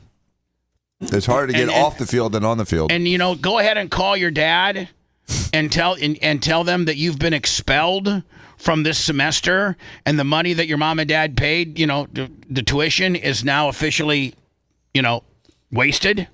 And and when you're expelled, where do you have to go? Where do you usually end up going back? Home. So, and if that point, if you want to storm the field, go ahead. Well, Virginia doesn't really have the best area. I sent you their stadium where the student section is literally a hill. Oh, it's like that. It's kind of like that, just like a grassy hill. Yeah. By the way, I also knoll. I also IM'd you a knoll. What'd you IM me? I IM'd you a picture of what one of the crowd did when he got on the field. All right, so there's no barrier. That's problem number one. Yep. That's problem number one. And 2 and 3. Yeah, and plus the stands it's easy to jump over. There's the short wall. Unlike the Raymond James, that's 10 feet up. Now, what's this, Seth? Which what happens when a guy runs on the field. You're right. The college kid. Right. And like the number one dude needs to have to deal with that. Right? Yeah. He has to deal, and it looks like there's somebody from the team there to kind of protect him from this nonsense. So yeah, they're dealing with that, along with trying to get off the field, along with this is their student section where they let people bring lawn chairs. No, and usually you just sit there. They just blankets or a lawn chair or something like that. Yeah. Now, is there any fence here at all? It doesn't even look like there's a fence. To me, it seems like they need to build maybe a 8 or 10 foot, unscalable wall, right? But at that point, they just probably jump over here, then jump over there. Yeah, they got to probably redo their stadium there. That stadium looks like something that was done back in the 30s. If I play this, will we get a copyright strike? Probably. Yeah, we'll probably have to mute it. Greg D, $20. So how about I not play the sound? Do we got a chance? 50-50. All right, so if you remember, we were talking about the tush push last week, and I said the tush push is going to evolve into everybody thinks that you're going right up the middle. It's going to involve a lateral or a quick little bubble screen. Do you remember me saying that? Yes. Yesterday, Philadelphia, and Justin Hurts, he has, his back leg he's ready to just go right up the middle like the infamous tush push is, and against the Buccaneers. And so the Buccaneers are conditioned just to go straight up the middle to stop it. Instead, just a little handoff. Me and Seth Kushner could have ran that one in. Yeah, and they also did a little flip to their tight end, which was quite impressive. Yeah, that one straight up the middle. Yeah. Yeah. So yesterday, this is the Michigan church shooting. Hold on here. Let me try to get back down. Justin Hurts is a great quarterback. In conjunction with what? So Justin Hurts is a great quarterback. I'm sure I messed it up. It's Jalen. Okay, yeah, appreciate it. Instead of just hanging me out, why don't you come in and fact check me, please? I knew Seth knew. the federal, state, local authorities. I was asked by Grand Blanc Township, where this scene is active, to put this message out to the community that there is the more active threat. The shooter is down. We do have multiple victims. The entire church is on fire, and we're working with fire and all those things that happen during an active shooter training. This is a dynamic scene. So the time where we are right now, there's going to be more updates. Just know that there's a lot of things that are happening that we are not able to communicate just because of the work that needs to be done.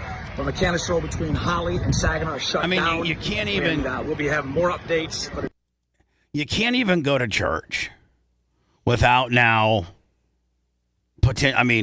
And isn't one of the restrictions, and Dan, I think you know the rules better than I do, and maybe they lifted the house of worship. Maybe they lifted worship. It's state to state. Some states say no, some states say yes. So with regards to people that can have either open carry or constitutional carry or permitted carry of a firearm, there's some states that allow you to take it into a house of worship, a place of worship, and there's some that do not. Florida does. Florida allows it. Yep. But it feels like, you need to come strapped to church now, too. that we're here. Well, Michigan's got pretty tight gun laws.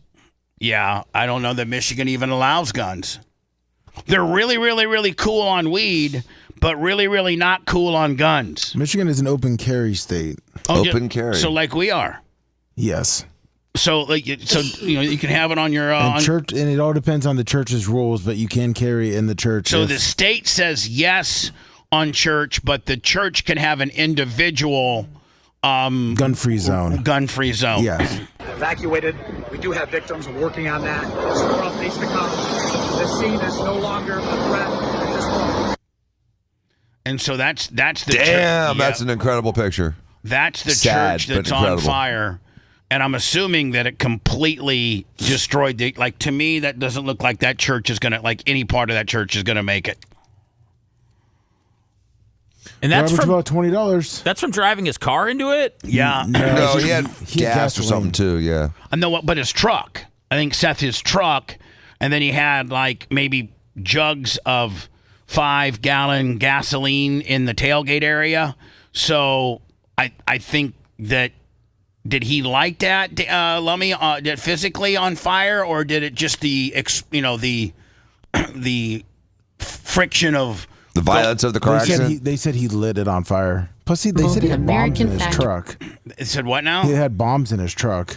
He did. Yes. And then he got out after that, and then he got into the shootout with the cops, and that's when they killed him? Yeah.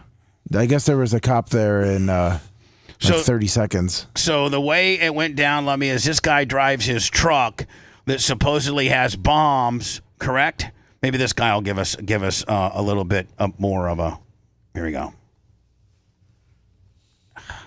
Lummy, why do they do this to me? Why? Like I don't know. Why like they why? mute Like everything. why? I try to hit it, and then you go to look. I'm trying. My shroud. And then you go to rewind it. And then mute it. And then it. I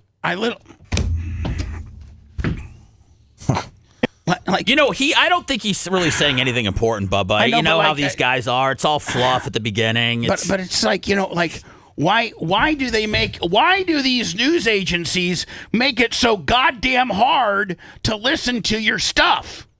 So you don't rip them off? No, it's not. It's for anybody. Because if you're more angry about something, you're more prone to come back and get angry about it again. Okay, so watch me now. Watch me. So if I go to if I rewind it back to its beginning, right, Lummy? Yes. And then I go to turn the volume up. Now it goes back to where, is it me? I think they're doing you a favor. I'm telling you, this guy, he looks like it's his first day on the job. What could he possibly say? But Lummy, can you see where it's all okay? It's all connected in your mouse.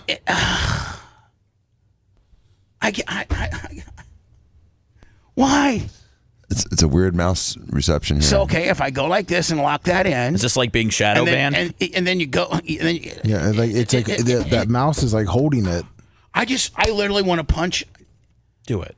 Punch your computer. Because if I punch this computer, which I want to more than anything in the world right now, then it's going to knock over my camera. Oh. And then Macho Man, bring us an old computer. No, but it's and a new camera. It's you know what, Lummy? It's New York Post. Mm-hmm. It's whatever player they use. Like, okay, let's say that you go full screen. So you try to go down here, and you hit play. Well, you got to pause it because you got to turn the volume up, right? Yep. Well, you go to turn the volume up. Well, goes right back. then you go back to play, so you can go back to the start of the story. Now the volume. But these 15 seconds, let's get rid of these 15 seconds. Like Seth said, it's probably unimportant. And then what we know right now. But it's He's thanking his mom in the neighborhood. I want to play it all, like I should be able to. No, but like, don't patronize me either by saying shut up. I'm very frustrated right now, and the 15 seconds is very important. But let me, for the life of me, I cannot From Burton. So he drove is it all interconnected? It looks like it is. Like how can they be that stupid? Macho says it might be in the browser issue, and if he can take over your computer, he can open it in a different browser. Macho, no, I don't want to open up in a different browser. I probably need to start using a new browser. It's ridiculous. It's just, I need to take a break. I just need to take a break. Some browsers have different blocks for ads and different things like that, Bubba. So Macho this is a liberal browser. We got to get a MAGA one. If you want 24/7 on-demand Bubba and the crew, go to BubbaArmyHQ.com. Right now. The Bubba the Love Sponge show will be back after this.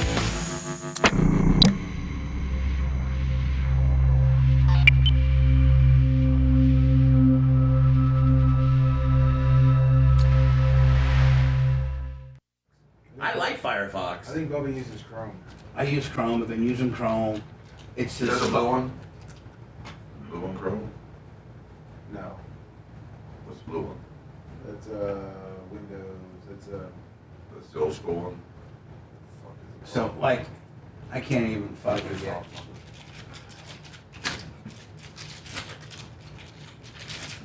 We're banning the New York Post. That's right.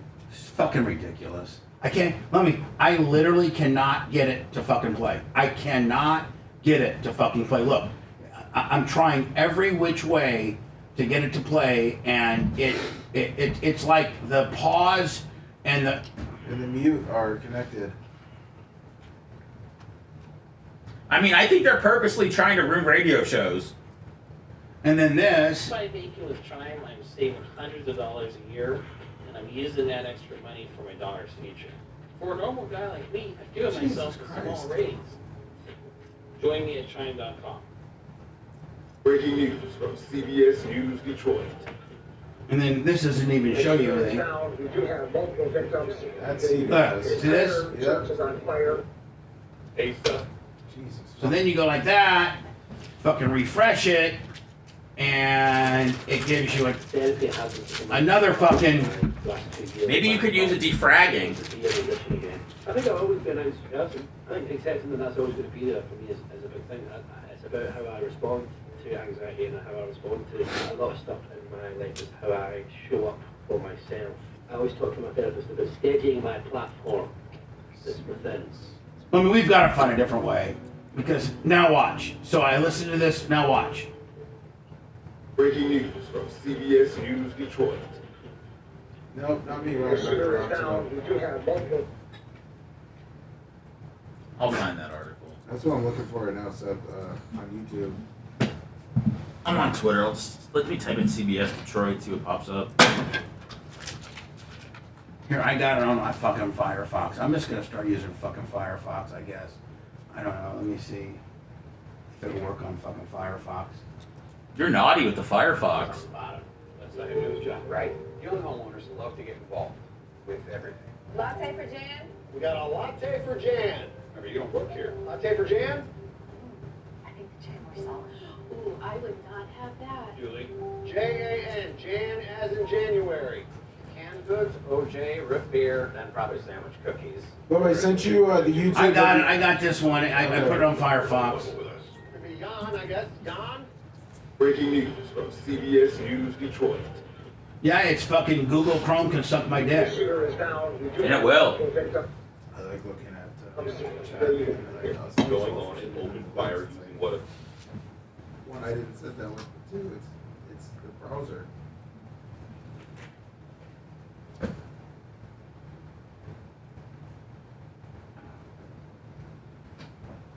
Kurt Angel. Now I gotta go into Firefox and paste all these fucking stories.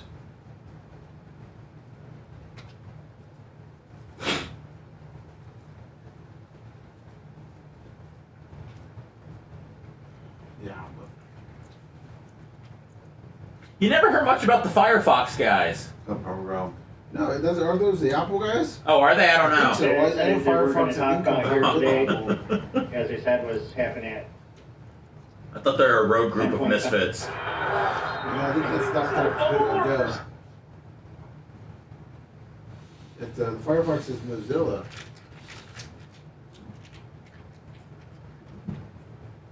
Firefox.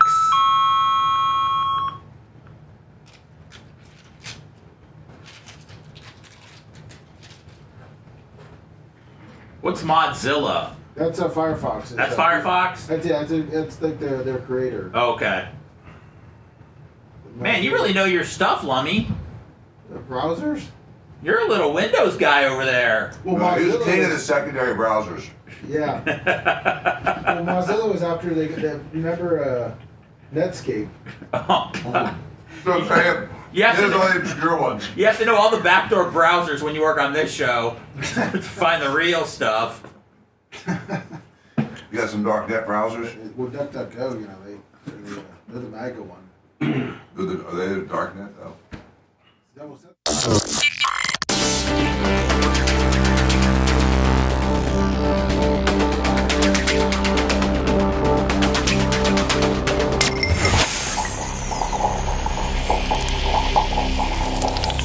Broadcasting live from the Aquabedo Studios, aquabedo.com/Bubba.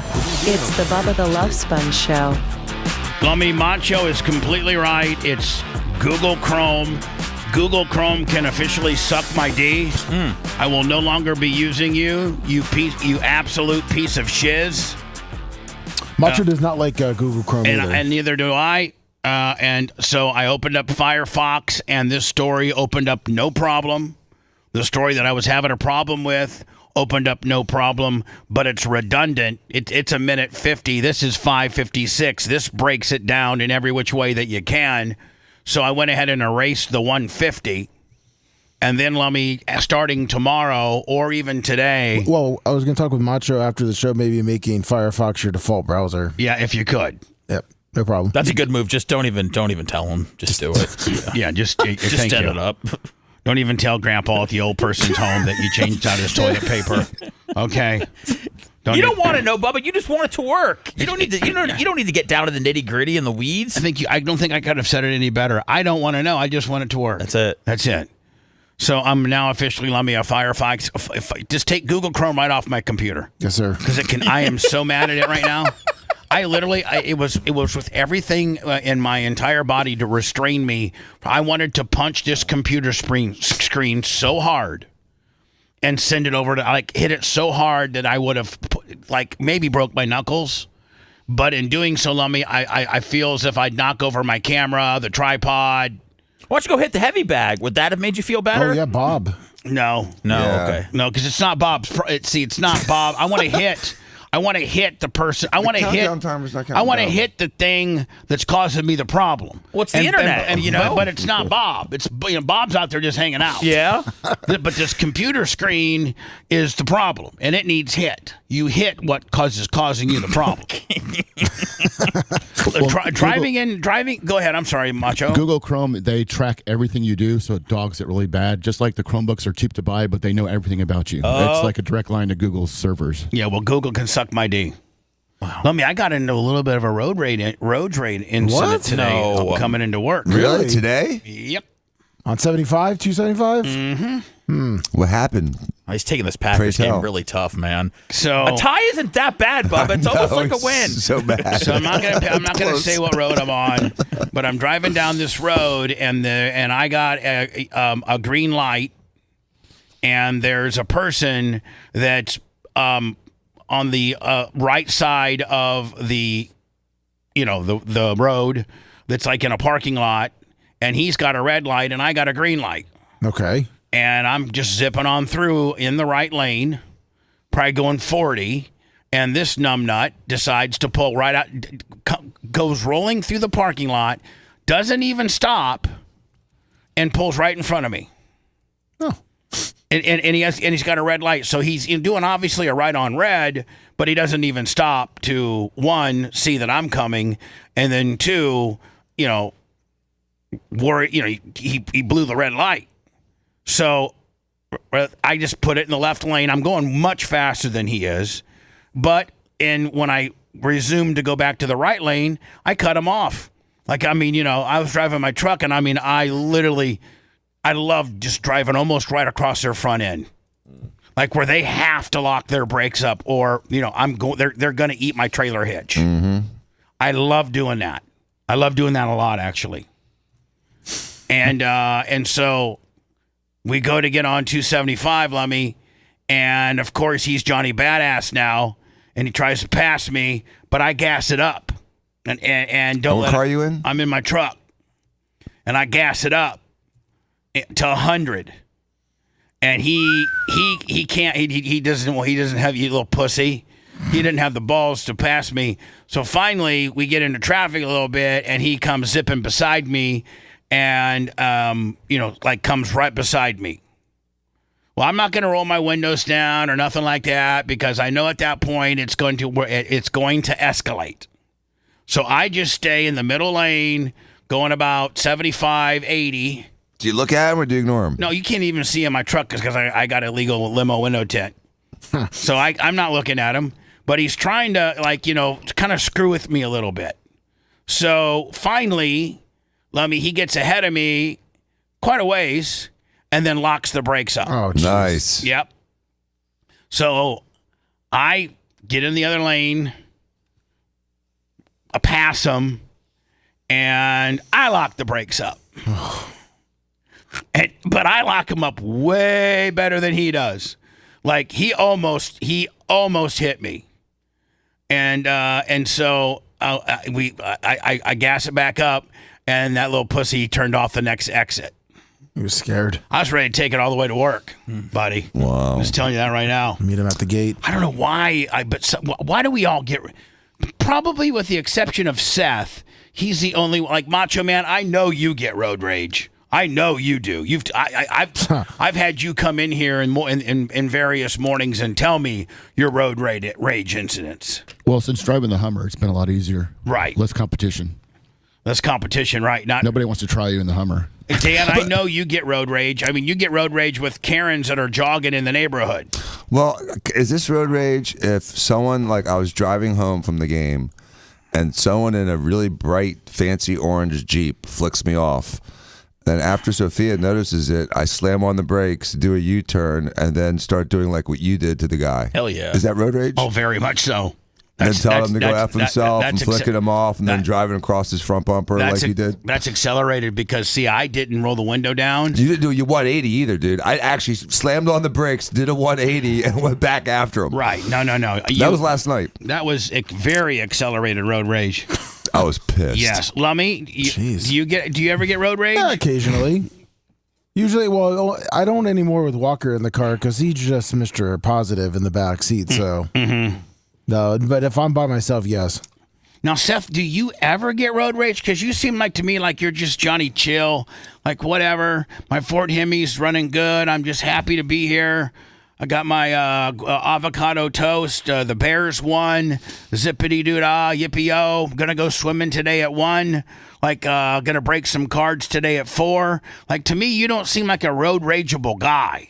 Meanwhile, the rest of us, we really are. We're road rage guys. I don't really like when people dick around when I have my daughter in the car. If there's anything that happens, and then I usually get a little hot. What's hot? What do you do when you're hot? I've chased people down before. Have you? For real? Yeah. Really? I'm proud of you. Mostly whenever I just see it's a senior citizen or something. It's not going to be a surprise where I don't know who I'm chasing. It's like I see them. You can see that they're clearly unless they have elderly. a gun. I know that I could probably handle them. If it came to fisticuffs. So that's normally when I do that. But yeah. So you size them up. If they're a blue hair, they're yours.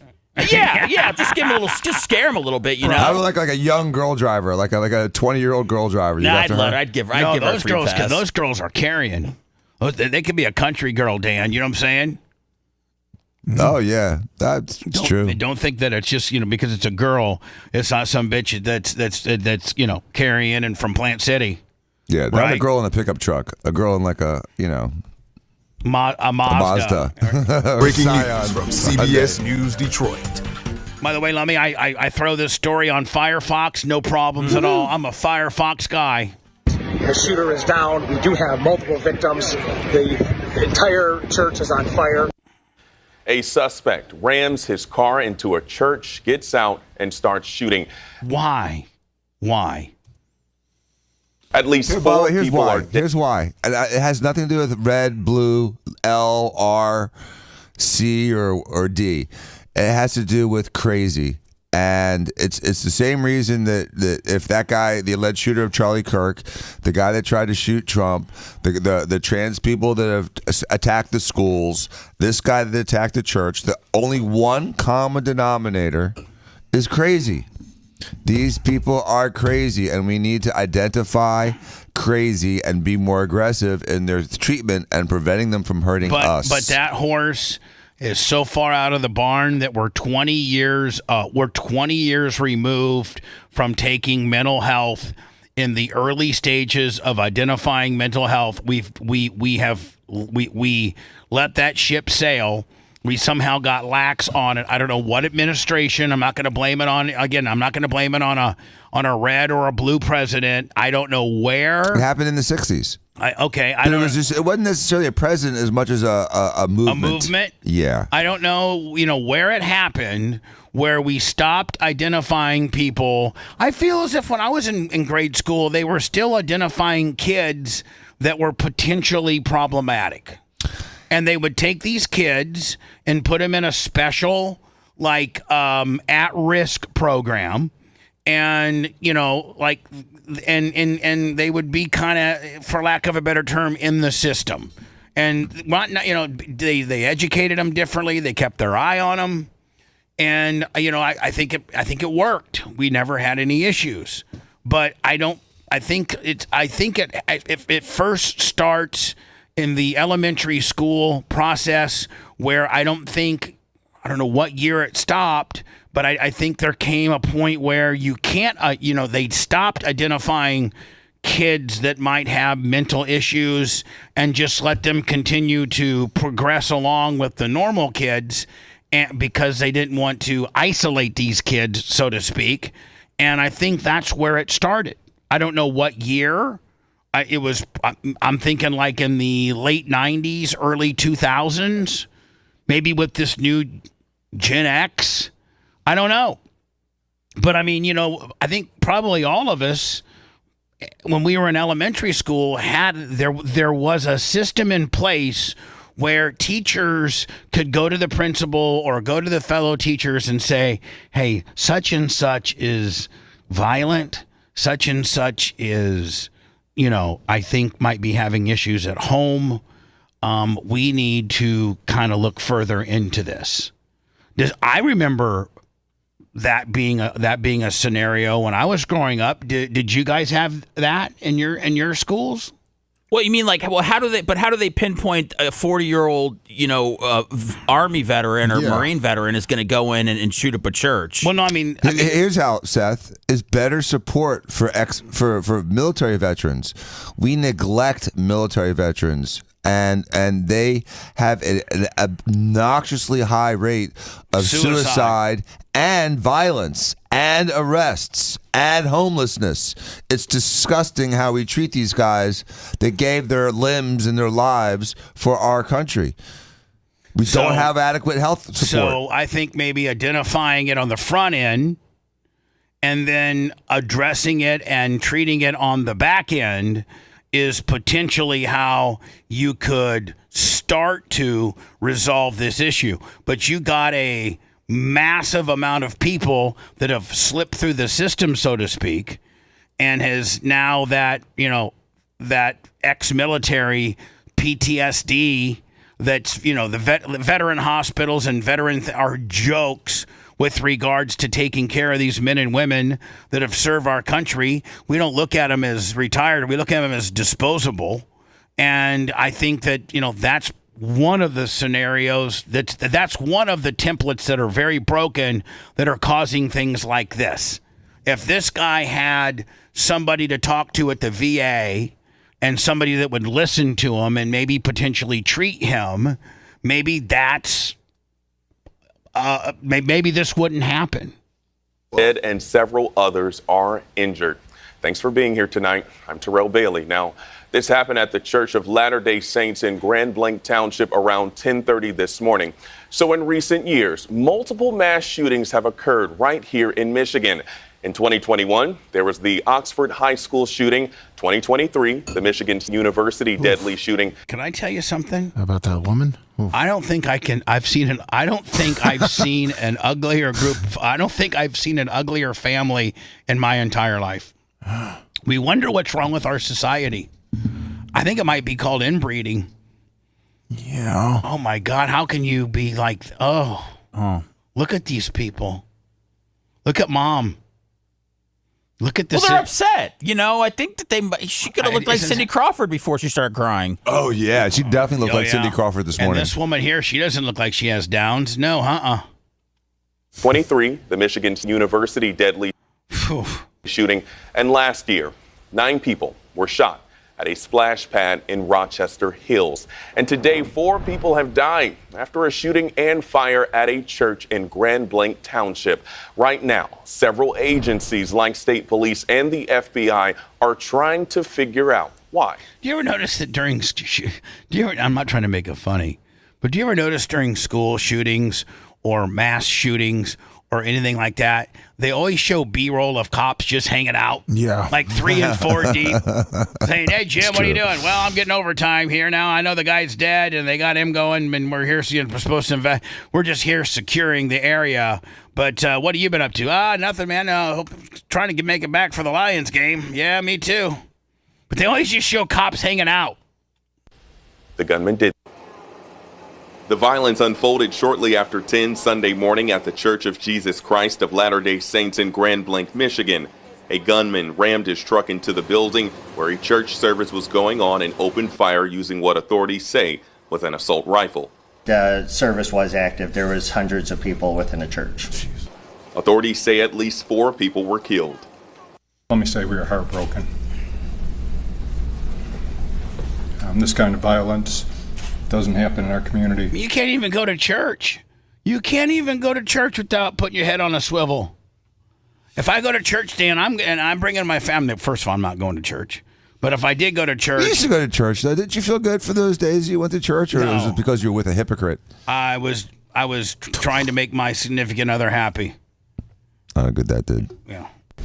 And but I mean, now if I was to go to church with my family, I would strategically be looking at where can I sit that might better my chances in case somebody comes ramming through that wall, and where can I sit?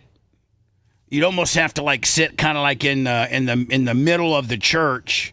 Hopefully that if they came through that wall, they'd only make it so far. If they came through that wall, you actually got to kind of strategically look at your church as to what the potential points of entry would be. Is there a plan for when a guy drives his truck through there, though? I would never think that. I know that, but I mean, that's something you wouldn't have to think on Friday, but this weekend, if you take your family to church, Dan, it's something you might want to consider.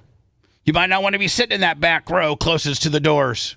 You know what I'm saying? Right. No, I agree. You might be sitting front row by the pastor, so that they have to go through 36 rows before they get to you. Hopefully at that time you can secure your kids, pull out your gun, and start laying lead down range. Right? It's a shame that people are going to be frustrated and maybe avoid the churches, because churches got a real good bump over the last couple of weeks with the Charlie Kirk murder. we are heartbroken that it came to Grand Blanc Township. The gunman was killed by police. Authorities believe the gunman, a 40-year-old Michigan man, intentionally set fire to the church. And so look at the damage. So not only did the guy kill 4 people, but look at the infrastructure of a place that hundreds, if not thousands of people in this community need to help them with their spirituality, and it's their place, it's their house of worship. It would be just, as, detrimental to a Jewish community if they did it to their synagogue, or, again, this building represents, the house of worship for several thousands of people in the community. So the damage is not just the 4 people that died and the bad guy that died, but just, how long does it take? I mean, this church could be completely totaled where they have to completely rebuild. And how long does fire's got you. You got to start over after a fire. And so what does that do to the spirituality of people in need that really, really, really, really believe that church is a binder that keeps your family, whole, and church is what, is a very positive thing in your life. There's a lot of people that church means a lot to. And, think about the amount of people that are affected by the fact that their church now is destroyed. The fire quickly spread, engulfing the entire structure in flames before it was eventually brought under control. Authorities say the search continues for more victims. So we're working tirelessly to find additional bodies. The entire church has not been cleared because it's a total loss due to the fire.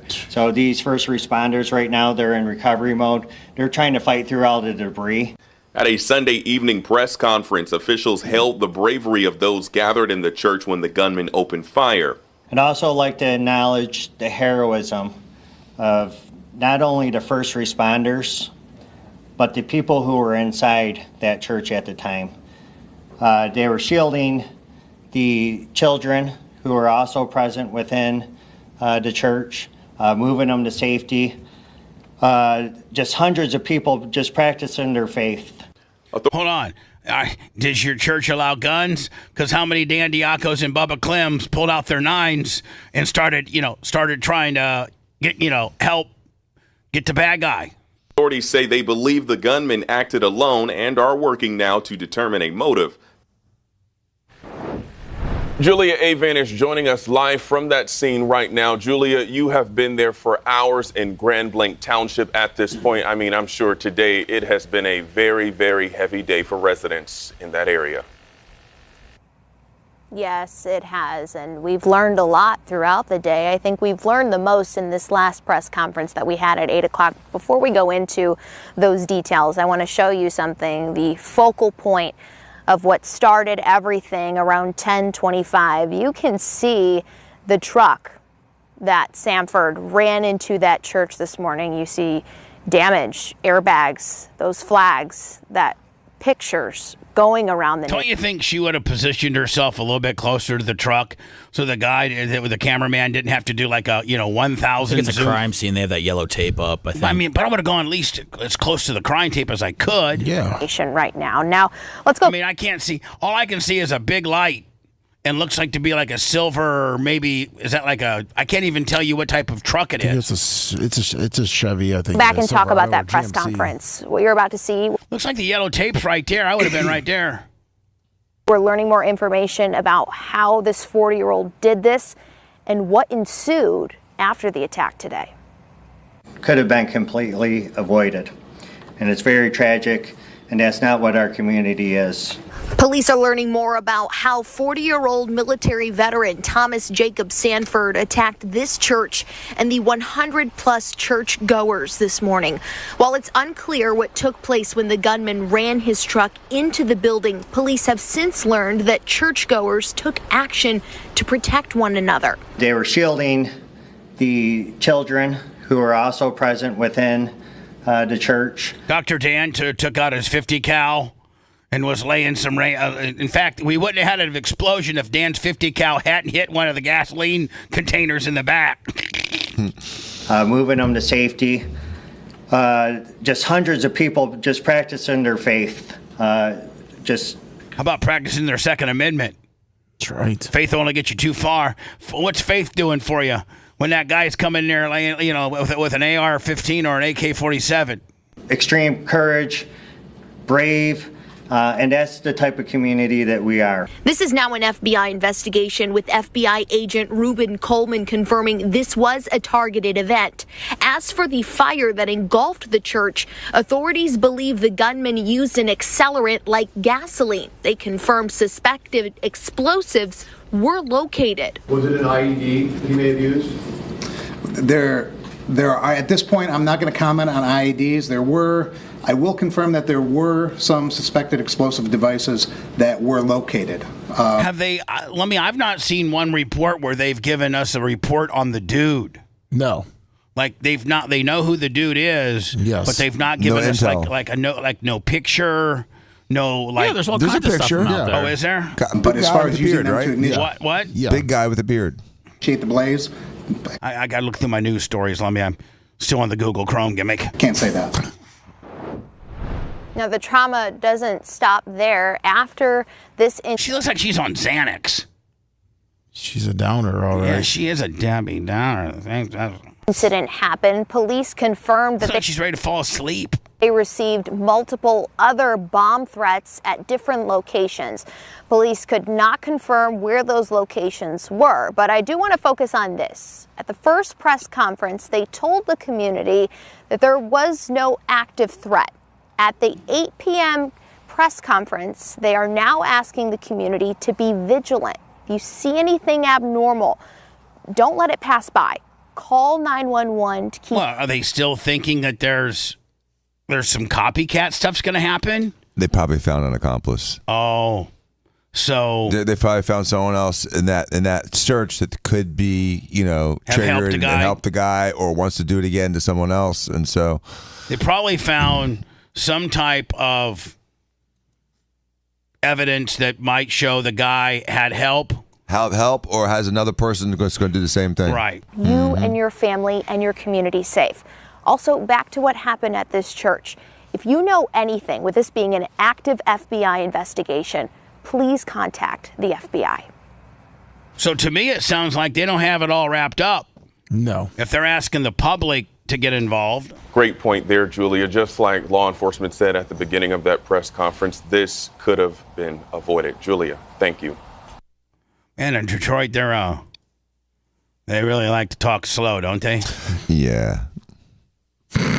I'm Hernando County Sheriff Al Nienhuis. It is Friday morning, September 26th. It is about 8 in the morning, and we're here in the Avalon subdivision on Argyle Drive, and we wanted to bring you up to date on a case we've been working for about 3 months. This was a bit unusual. This particular individual is being... Listen to this guy. Charged with 35 counts of possession of child pornography, as well as the possession of a childlike sex toy. Now, this individual usually... Now, that I've gotten into a ton of discussions over the years about child sex dolls, and I've caught a whole bunch of crap over it. And this particular incident is not one that I would argue, because this guy has a childlike sex doll, but also has, a bunch of child sex images on his computer. So doesn't one usually come with the other? Well, I mean, to answer your question, probably yes. But if one didn't come without the other, and a guy just got arrested for having a childlike sex doll, but he didn't have any other childlike figure, any material with regards to child sex stuff on his computer. He didn't dabble in it. He didn't have any of it. He never touched any kids. And the only thing he did was have his way with this childlike sex doll. In my opinion, that shouldn't be a problem. It's sick. It's disgusting, but it is an inanimate object. It's an object that's not real. And I know what it's depicting. And what it's depicting is even grosser and sicker. But if the person could do that and have its way with that doll, and it mean that they not ever go into the community and try to act upon it, isn't that a good thing? And the fact that that doll is suppressing the person's wanting to go out and do that sort of thing? No. I get your point, Bubba. There's no victim if he's just, masturbating with a child sex toy. I get it, and I think that's a slippery slope. It's a very slippery slope, and I'm going to catch a ton of heat for it. Yeah. This is not this instance. This instance here is a person that had, 35, 40, I don't know how many different images of child sex pornography on their computer. I think they exchanged it and traded it and stuff like that. And in that case, had a child sex doll that it had its way with. And in this particular incident, I'd take this guy out back old Yeller style because he cannot be fixed, and I put a bullet in his head. But that being said, if a guy just had a child sex doll and that's all he had, it's just an object at that point. But chances are, I think it's such a rarity to only have that and not want to go further. So I don't even think maybe my point's valid in the fact that I don't think a person's just going to have a child sex doll and that's it. I think they're going to, in order to have a child sex doll, you have to have probably dabbled in a bunch of child sex stuff. Well, I mean, do you think that, every time someone orders a sex doll like the Rizzler, they should go to jail right off the bat? I mean, just any kind of... Why are you bringing up the Rizzler? Just a kid. I'm saying a kid. I'm just doing an identifiable kid. So anytime someone orders a child sex toy, they should just go to jail for that? No. Or be investigated? Yes. Be investigated. And if the person checks out to not, partake in child sex trafficking, touching kids, no exchanging of photos, not in any forums of trying to talk to kids, and all they do is have their way with this piece of flesh-like rubber that depicts whatever. I'd rather you seek psychiatric help than bang a kid doll. We wait to give but the they're name not and going to so do that. forth. They're not going to do that. They're going to get the kid doll. But my question is so when people start ordering kid dolls, should they immediately be a flag? Should they need like a visit from the sheriff? I think so. Just by ordering one? Or at least have them on a watch list so that they are watching what they're doing online. So you guys would be cool knowing your next door neighbor was banging a kid doll. As long as he wasn't banging or looking at other kids, you would be cool knowing that going on next door that a guy was banging a kid doll. No, you got me on that. Anyone banging any doll is psychotic, first of all. Anyone that's banging a doll with any kind of like regularity is kind of a problem. When you put it like that, Seth, you got me. Like, you got me. I wouldn't. I don't want to get you. I just want to throw something out there as far as why I don't think it's. You're right. I would not like that. And so, like, I'm just torn in the fact that it potentially shouldn't be illegal. It's wrong. It's sick. It's disgusting. But it's only an object at that point. And it's a very, very, very interesting topic to debate. Now, when you put it in that context, I'm like, no, hell no, I don't want that. So, again, I'm all over the road on this. I'm literally all over the road. I'm trying to be honest in the fact that I don't think I have a problem with if it's just the sex doll. But when Seth says, hey, it's all right, so it's your neighbor, and they don't do anything wrong, they're not trying to do anything, but they bang the hell out of this kid's sex doll. Well, when you put it as my neighbor, I got a problem with it. So then when they start making these like sex robot dolls, is that going to be a problem for you? I don't know, man. I don't know where it ends. This individual, usually we wait to give the name and so forth, but I wanted to get it out this morning because it is a little bit different.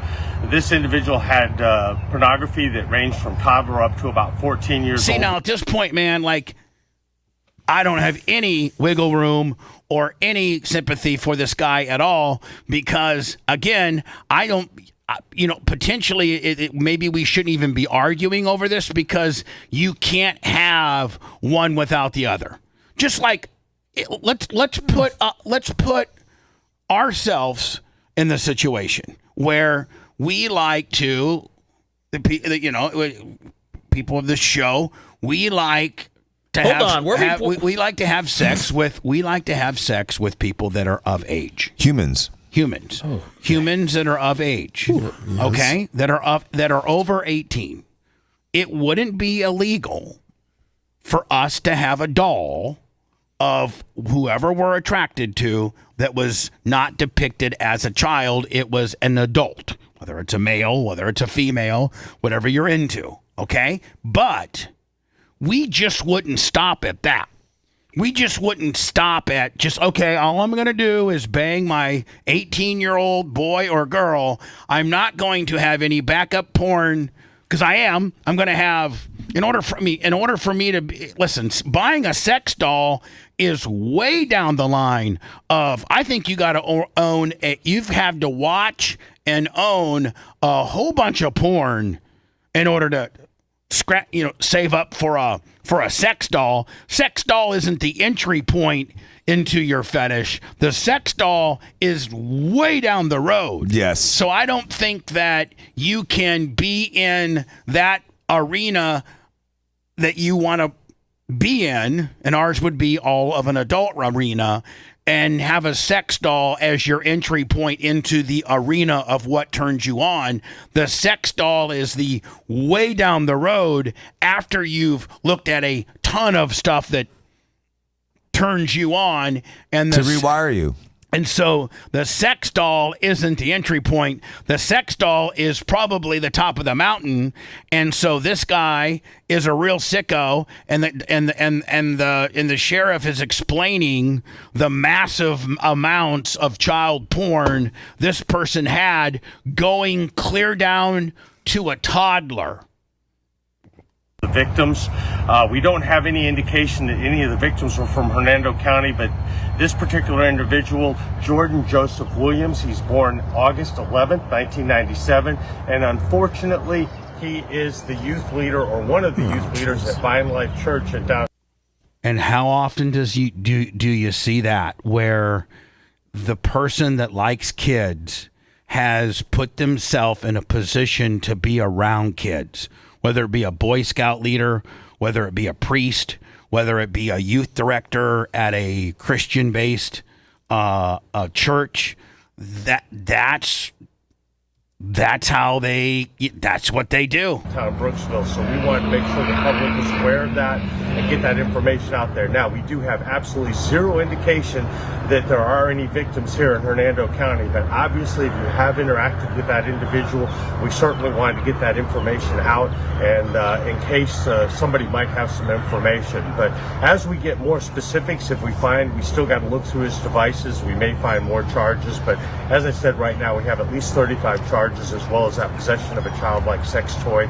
Again, Hernando County Sheriff Al Nienhuis, we want to make sure we get these people identified, get them charged, get them in the system, and if and when they get out of prison, we want to make sure that they are documented as either sexual offenders or sexual predators. So now, he's talking as if it might have been multiple people. Yeah. If we do have a child missing, we know to look at these people first to make absolutely sure that they haven't been involved. So, well, first of all, let's get these people in prison. Yeah, I think it was they were doing a child porn Man, I'm telling you right now, man, nothing as a voter, and Grady knows it, and I hope that Chad Chronister knows it, and I hope that this guy here, obviously in Hernando County, knows it, and I hope that Chris Naco knows it, and I hope that Bob Gutierrez, I always mess up his name. I always call him Gutierrez, whatever. The Pinellas County Sheriff. I hope that you guys all know that the one thing, regardless if I'm a Democrat and the next person's a Republican, or I'm a Republican and the next person is a Democrat, we love. The one thing that will bring Democrats and Republicans together are busting people that try to prey on kids. We love that.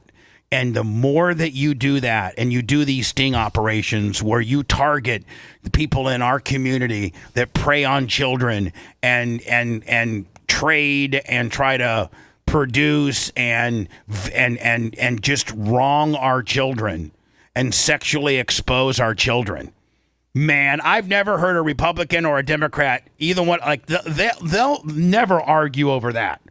They may argue over everything else, but the Democrat and Republican will be like, you know what, though, I will tell you one thing. I like them busting those sex offenders. I like the hell out of that. So the more that you can do that, man, do it, because we love it.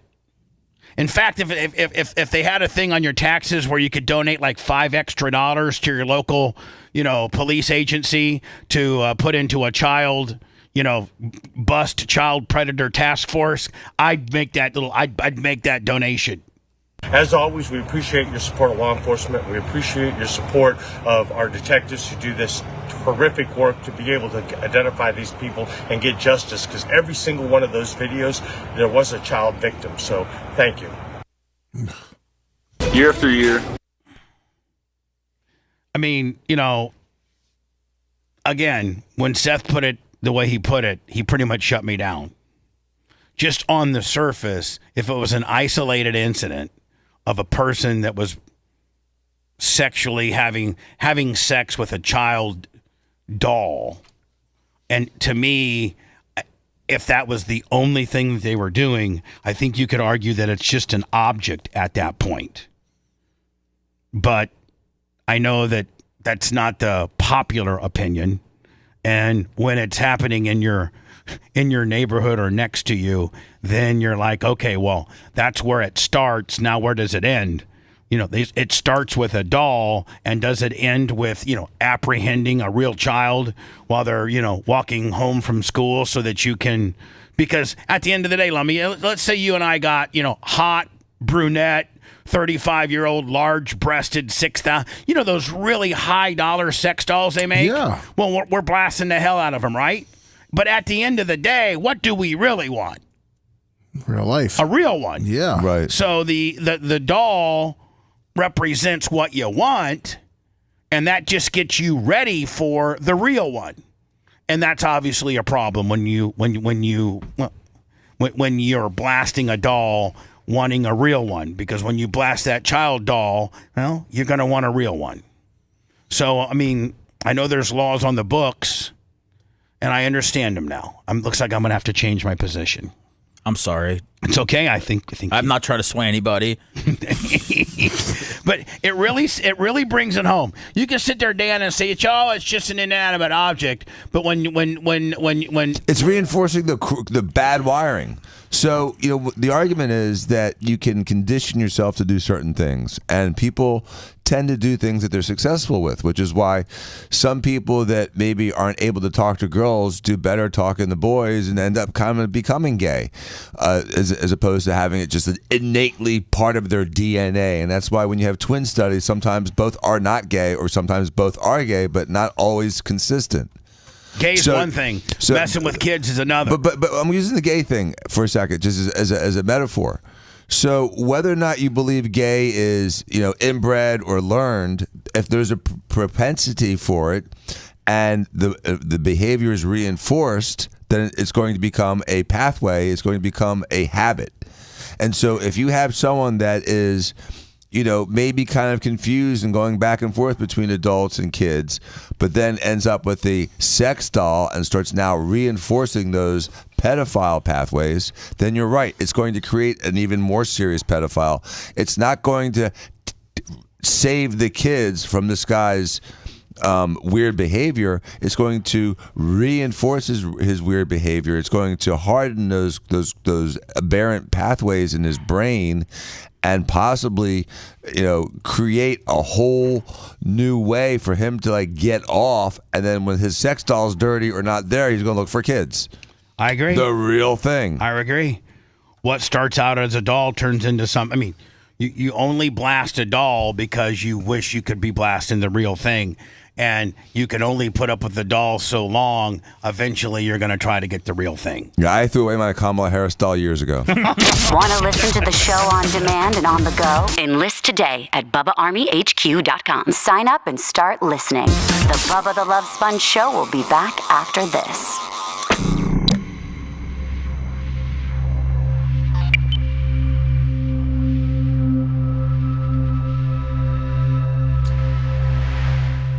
Oh my God, can you imagine? Long drive to listen to her for 8 hours. Was assassinated. Right. I'm Daniel Marine. Our Adam Schrager reports from Houston, where the Texas Attorney General is now getting involved. Charlie Kirk's assassination, galvanizing a nation. To go right leading up.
If you have the air, you know it's off your hands.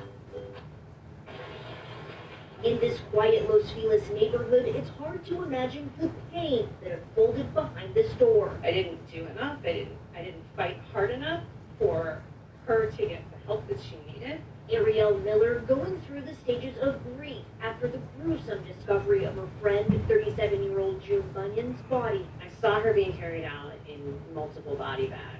She says they became neighbors and instant friends when Bunyan moved into this complex about a year and a half ago. June was really friendly and really outgoing. A Scottish immigrant, Bunyan came to Los Angeles with a dream. She'd studied law in hopes to defend the most vulnerable in court. But behind closed doors, those closest to her say she was living a very different kind of story with her husband, 25-year-old Jonathan Benitez. That they did know on Twitter. And then she came here for her law studies, but also to be with him. They got married shortly after she moved in here. He would disappear for long periods of time and just block her, delete her, avoid her, but still use her money. They were married. Oh yeah, yeah, he disappeared right after they got married. June had recently given birth to her baby girl. There was financial abuse in the relationship. There was definitely emotional, mental, and sexual abuse. She says Renteria would constantly bash her about her weight. Huge aspect of the verbal abuse was the things he would say about her body. She was trying to... In this... Really? Some weird stat like that. Maybe it's 8 out of 10. It was something odd where I looked at her and I'm like, really? You saw that before or after? Before. Oh, really? Before, because I was all excited about it. Yeah, she's all of a sudden she's into football now with this fucking stupid. I mean, that's this how it fantasy happens. football league. She's gonna become a bigger fan than you. Yeah. I'm like, really? Was that a Thursday night game or was that Friday? It was Friday night. Friday, okay. Yeah. Morning, Bubba. Hey, buddy. I'll say, going into playing Miami this week, the loss can only be a good thing. Probably true. A volunteer fire department in the Half Moon Fire District receiving a big boost. Officials with the Hillcrest Fire Department announcing that they have been awarded 2 grants totaling over $700,000. The grants came from the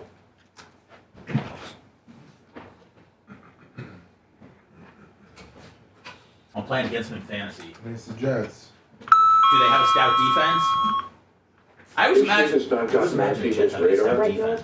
It's pretty amazing. If you don't know what's going on in Nigeria, your media sources you are in a bubble. And again, I'm not a Christian, but they are systematically killing the Christians. They've killed over 100,000 since 2009. They've burned 18,000 churches. This is so much more. These are the Islamists.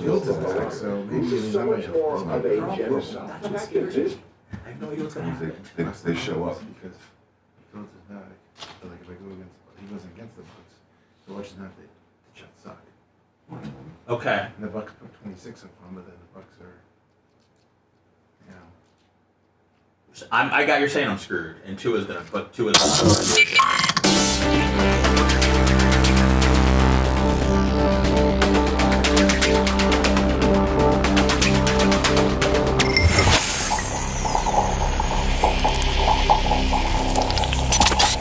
Broadcasting live from the Aquabedo studios. Aquabedo.com/Bubba. It's the Bubba the Love Sponge Show.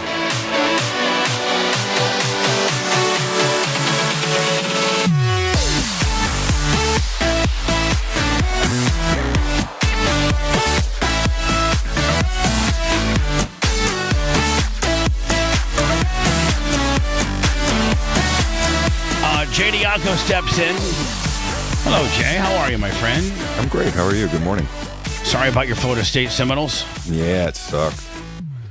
Don't forget, if you've not watched Video Killed the Radio Star, the documentary that talks about the Hogan sex tape, you can now rent it instead of buying it for $4.99.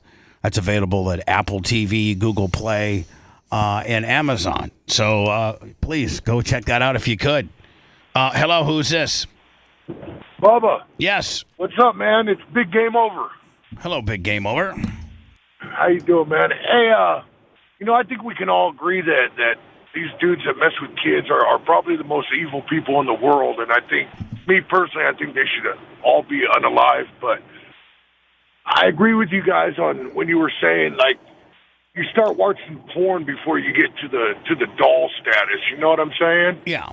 And I just think that I think the doll status is way down the road, so that you've probably, really, really, really spent an extensive amount of time looking at whatever that doll represents, whether it be a 35-year-old MILF or a 8-year-old kid.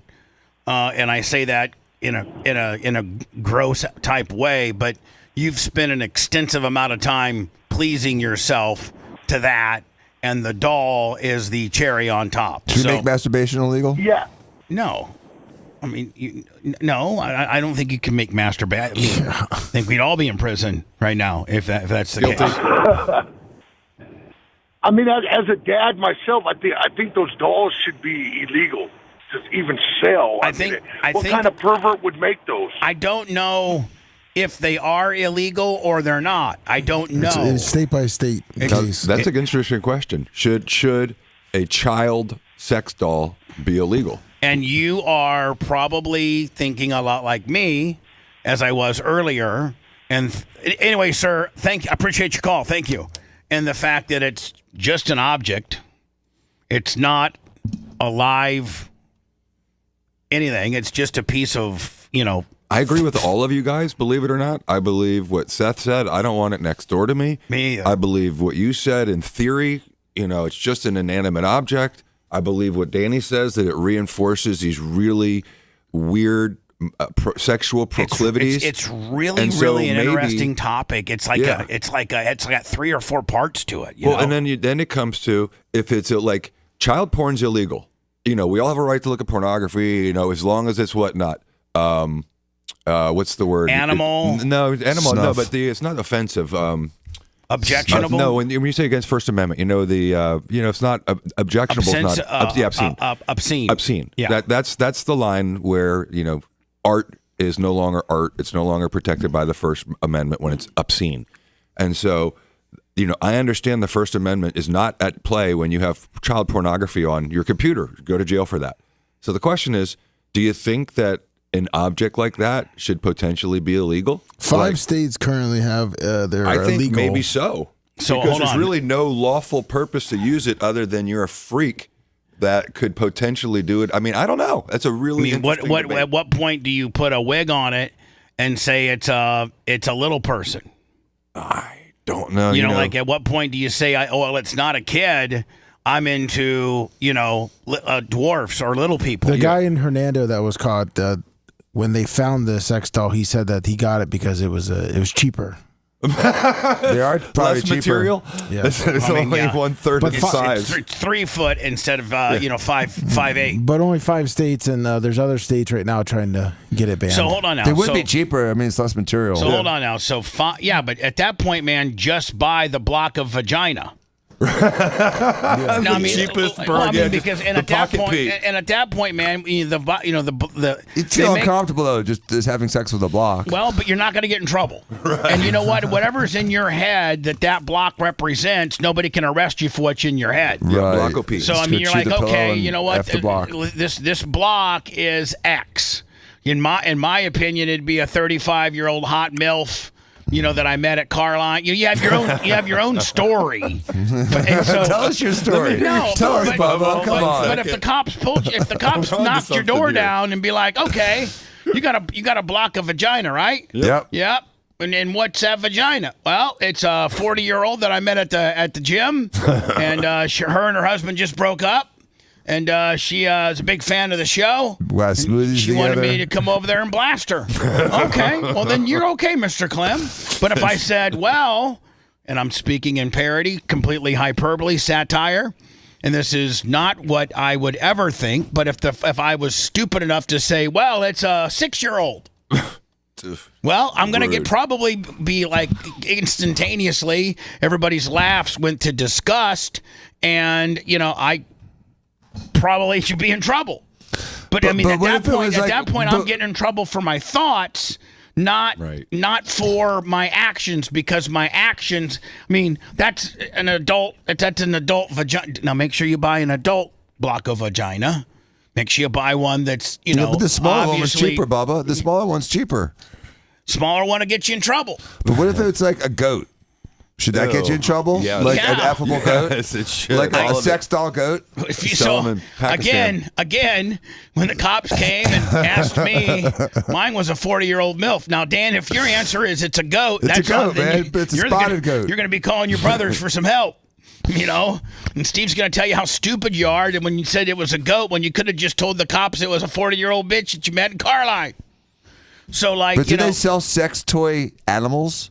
Oh my God! I don't even want to Yeah, look it up. They must, right? If they sell Lummy kids, said they got to yes sell immediately. animals. No, I think they do sell like goats. That's odd too. They probably sell them Now, at the Do same you think site. that person should go to jail too? The one that buys the sex toy goat? Maybe not.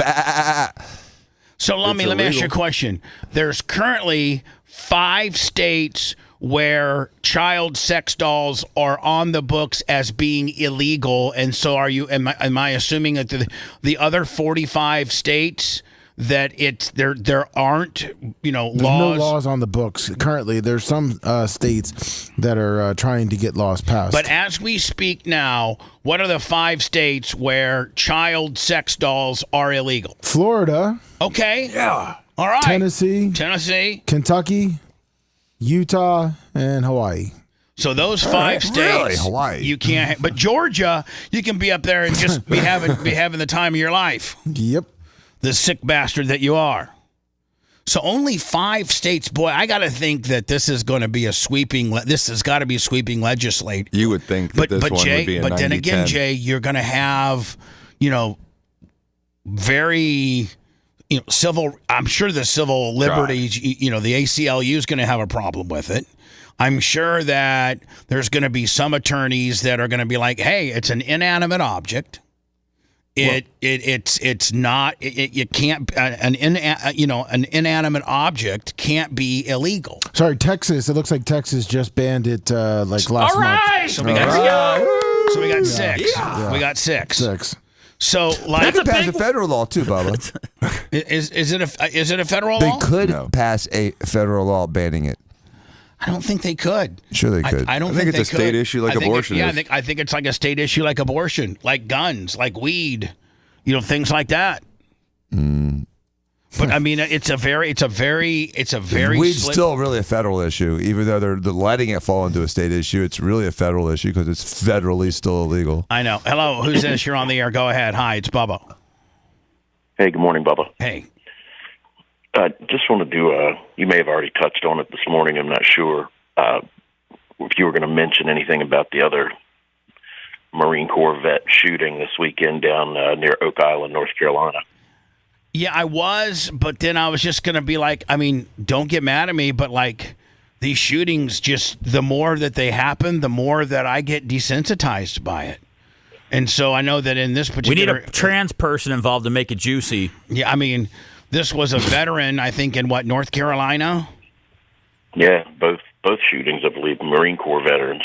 Yeah, and this was that killed, I think, 3.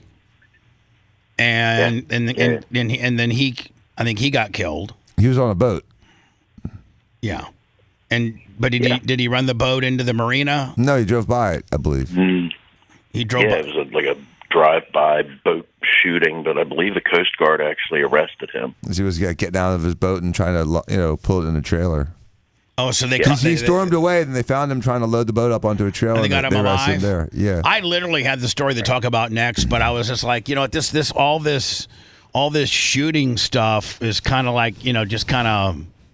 We need to ban boats. It's kind of desensitized me, from it, and 3 dead, with the shooter being apprehended, Mm. Right. Well, Seth said something that was really interesting, which is, is it a true or not? We don't care unless it's a trans. And if you're being intellectually honest right now, it's every conservative is struggling for a reason for why this guy's not just a mentally insane ex-military guy. They're all trying to find a reason for why this happened to the church and why this happened to the bar. And you know what? The common thread is mentally ill. I guarantee you this guy was withdrawn, had no social friends, had no social outlet, probably had some kind of mental illness from his time in the military at 40 years old, forgotten.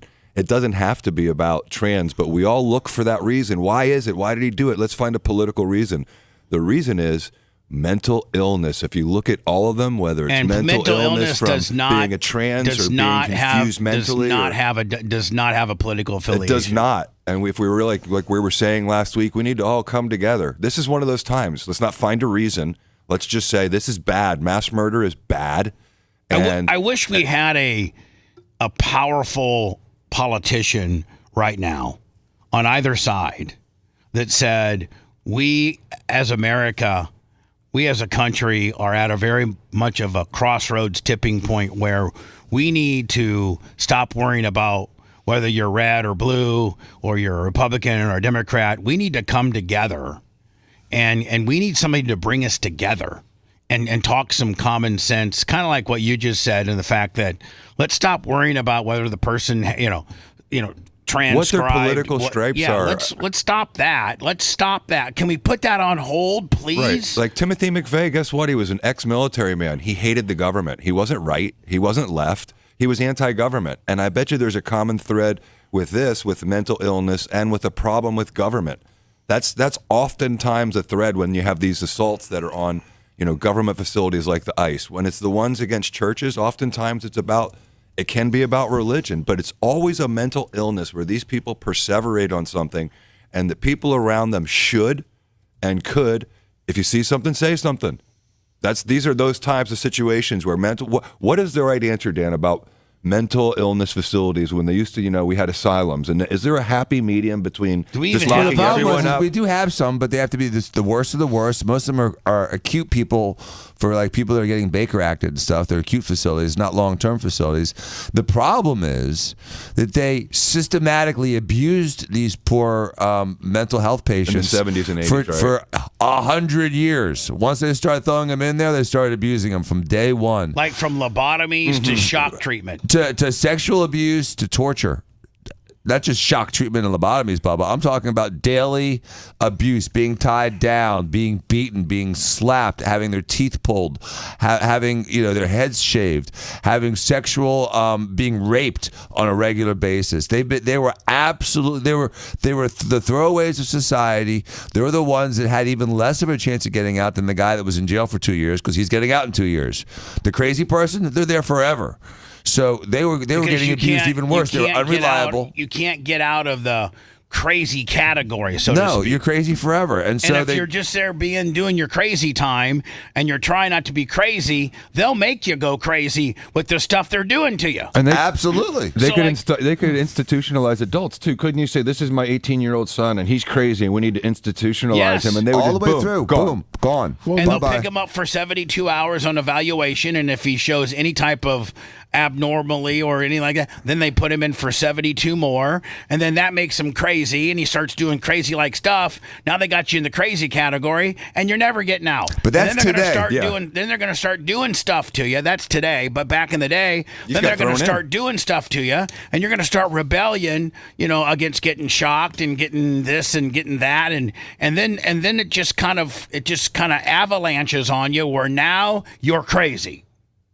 Maybe you went in as just a problematic child, but they've now turned you crazy. Like almost One Flew Over the Cuckoo's Nest, where they almost just make you crazy. Well, it looks like the North Carolina guy looks like he was shot in the head.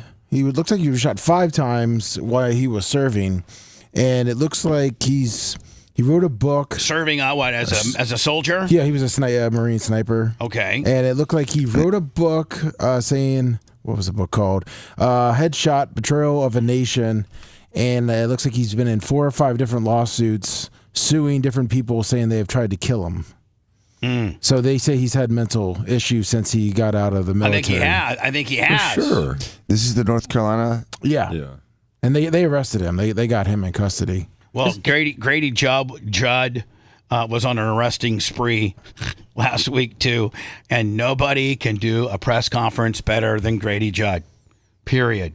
And if you think about it, you don't see a lot of child porn or you don't see a lot of crazy stuff happening in Polk County because it's taken a while. But now, you have to be absolutely oblivious to society to know who the sheriff of Polk County is, and that if you're thinking about doing something bad in Polk County, you might want to just keep driving to that next county because this guy will get you.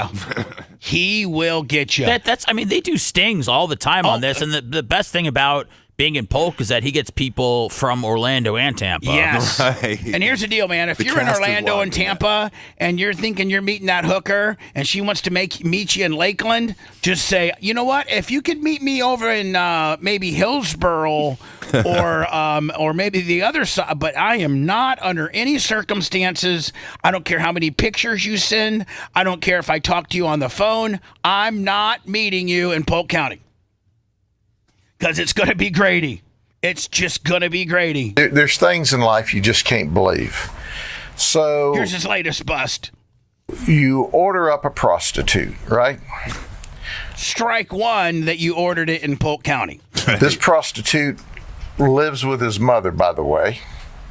He's got a massive criminal history, a 21-year criminal history with 31 criminal charges. So you order up a prostitute, and that's what you think you're getting. Oh, no. Yes. Catfish on top of it? I love Grady with his cue cards because he's the best at it.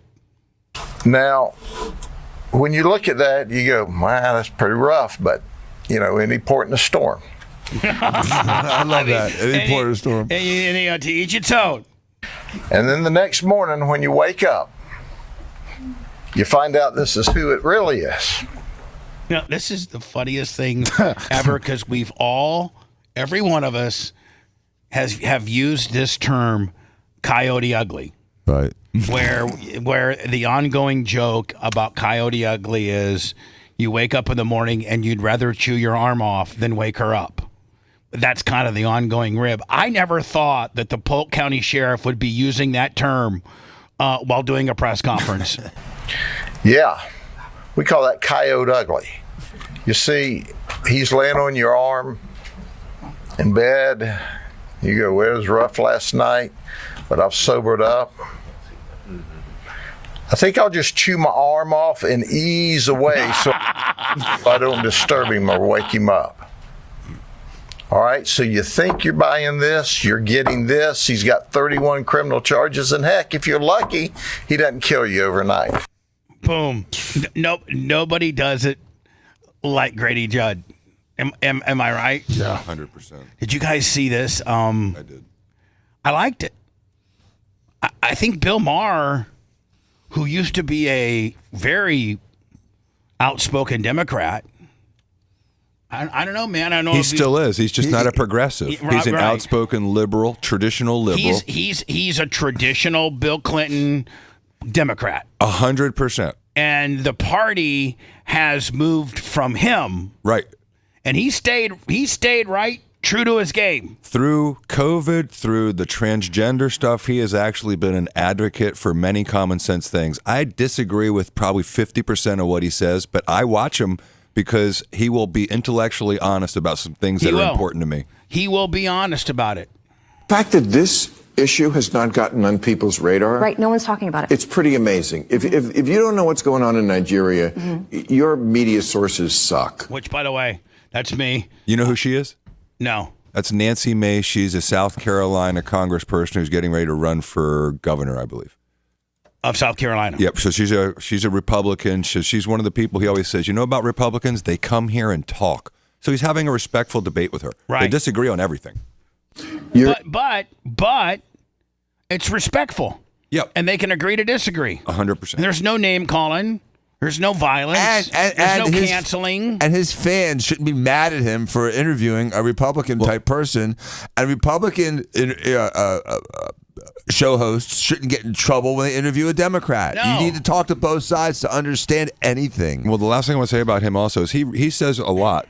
If all of you want to know why AOC is not on here and Bernie Sanders is not on here and Clinton's not on here, it's because they haven't accepted the invitation. I've asked them all to be on here. So there's no people on the left, very few people on the left that will go on Bill Maher even. You are in a bubble. Not, and again, I'm not a Christian, but they are systematically killing the Christians in Nigeria. They've killed over 100,000 since 2009. They've burned 18,000 churches. This is so much more. These are their Islamists, Boko Haram. This is so much more of a genocide attempt than what is going on in Gaza. They are literally attempting to wipe out the Christian population of an entire country. Where are the kids protesting this? Thank you. Thank you. Because no one will talk about it, so thank you. Absolutely. It's Africa. That's why no one's talking about it, and they should be. You can't read about it in mainstream media. It's sad, so thank you for bringing it up. Well, because the Jews aren't involved. That's why. It's the Christians and the Muslims. Who cares? It's just... Oh. He's Jewish, though, isn't he? I think he is. Otherwise, he wouldn't. Otherwise, he would be afraid to say it. I think he is. But you know, if Kanye said that, we'd be canceling him right now. I got to be honest with you. I've gotten down a few rabbit holes, and I'm not necessarily believing the Charlie Kirk conspiracy thing. But the more and more things that I watch, the more and more I'm thinking that maybe this was a multiple shooter. Really? Is there anybody with me on this? Or I was crazy when I even brought up the possibility of it. I know you were, and I was one that gave you a tough time. Me too. And more and more stuff's coming out. But it all makes sense. All wrapped up in a nice little neat bow. And I mean, I've even watched ammunition experts by saying if the ammunition used, I'm just telling you, I think. Did you see the one on the lapel mic? Yes. The bomb. The explosion, whatever. The lapel mic. Like that. I'm kind of leaning towards that the lapel exploded.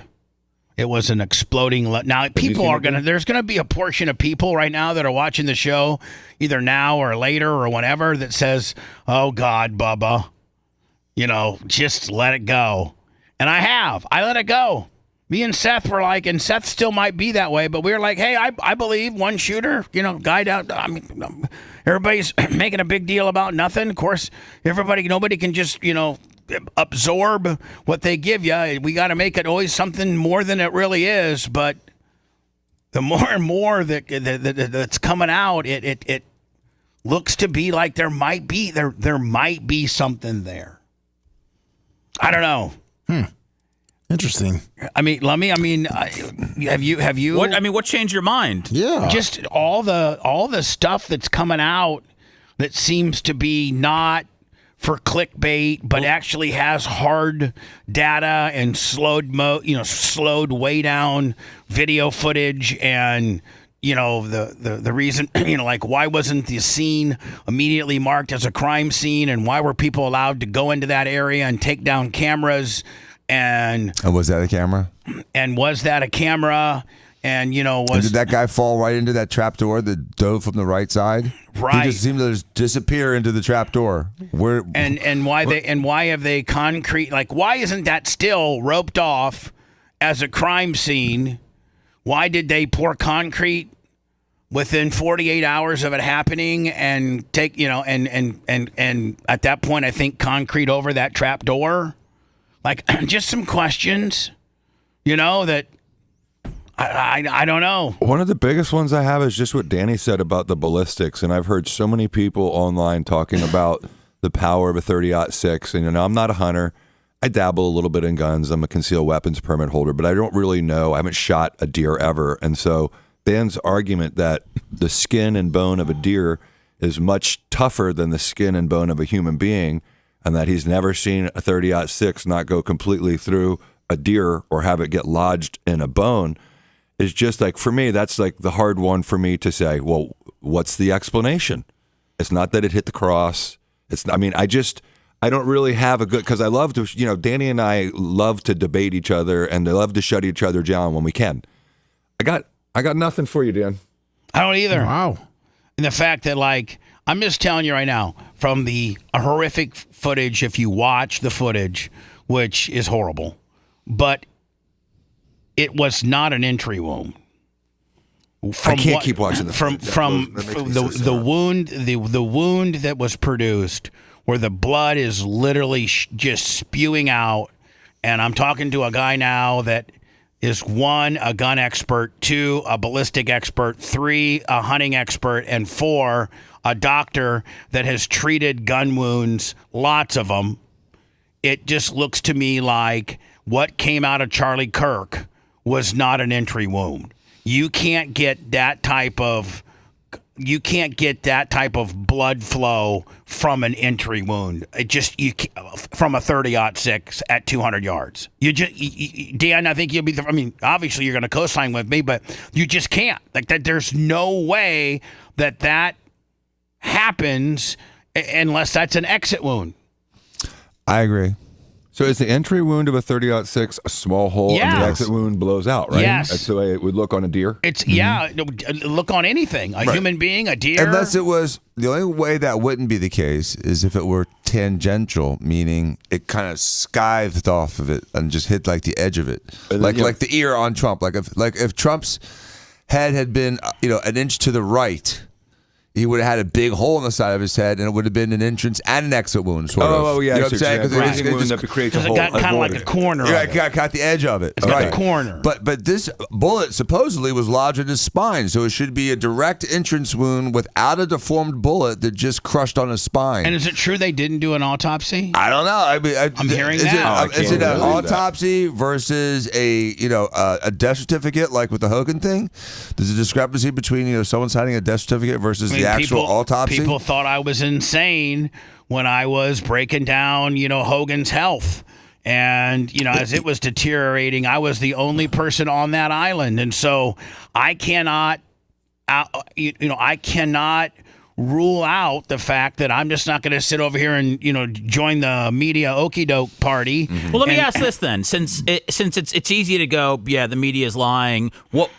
What happened and who did it? Like, give me your whole theory, because we're saying this got wrapped up real nicely. I believe it. I know I'm an idiot. So give me your full thought out theory instead of just like, oh, what happened to the trap door? Okay. Like, I need to know. All right, here I go. And there was an autopsy. There was? Yes. Okay. I don't believe any of that stuff, Seth. Did they find the bullet?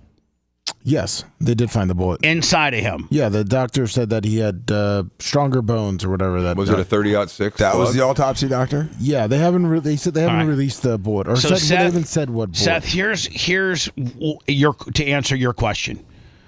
Initially, and I kind of still am leaning to, your side of the deal, and I was heavily co-signing with you. And it is what it is. It's what they said it was. It went down the way they said it did, and it's done.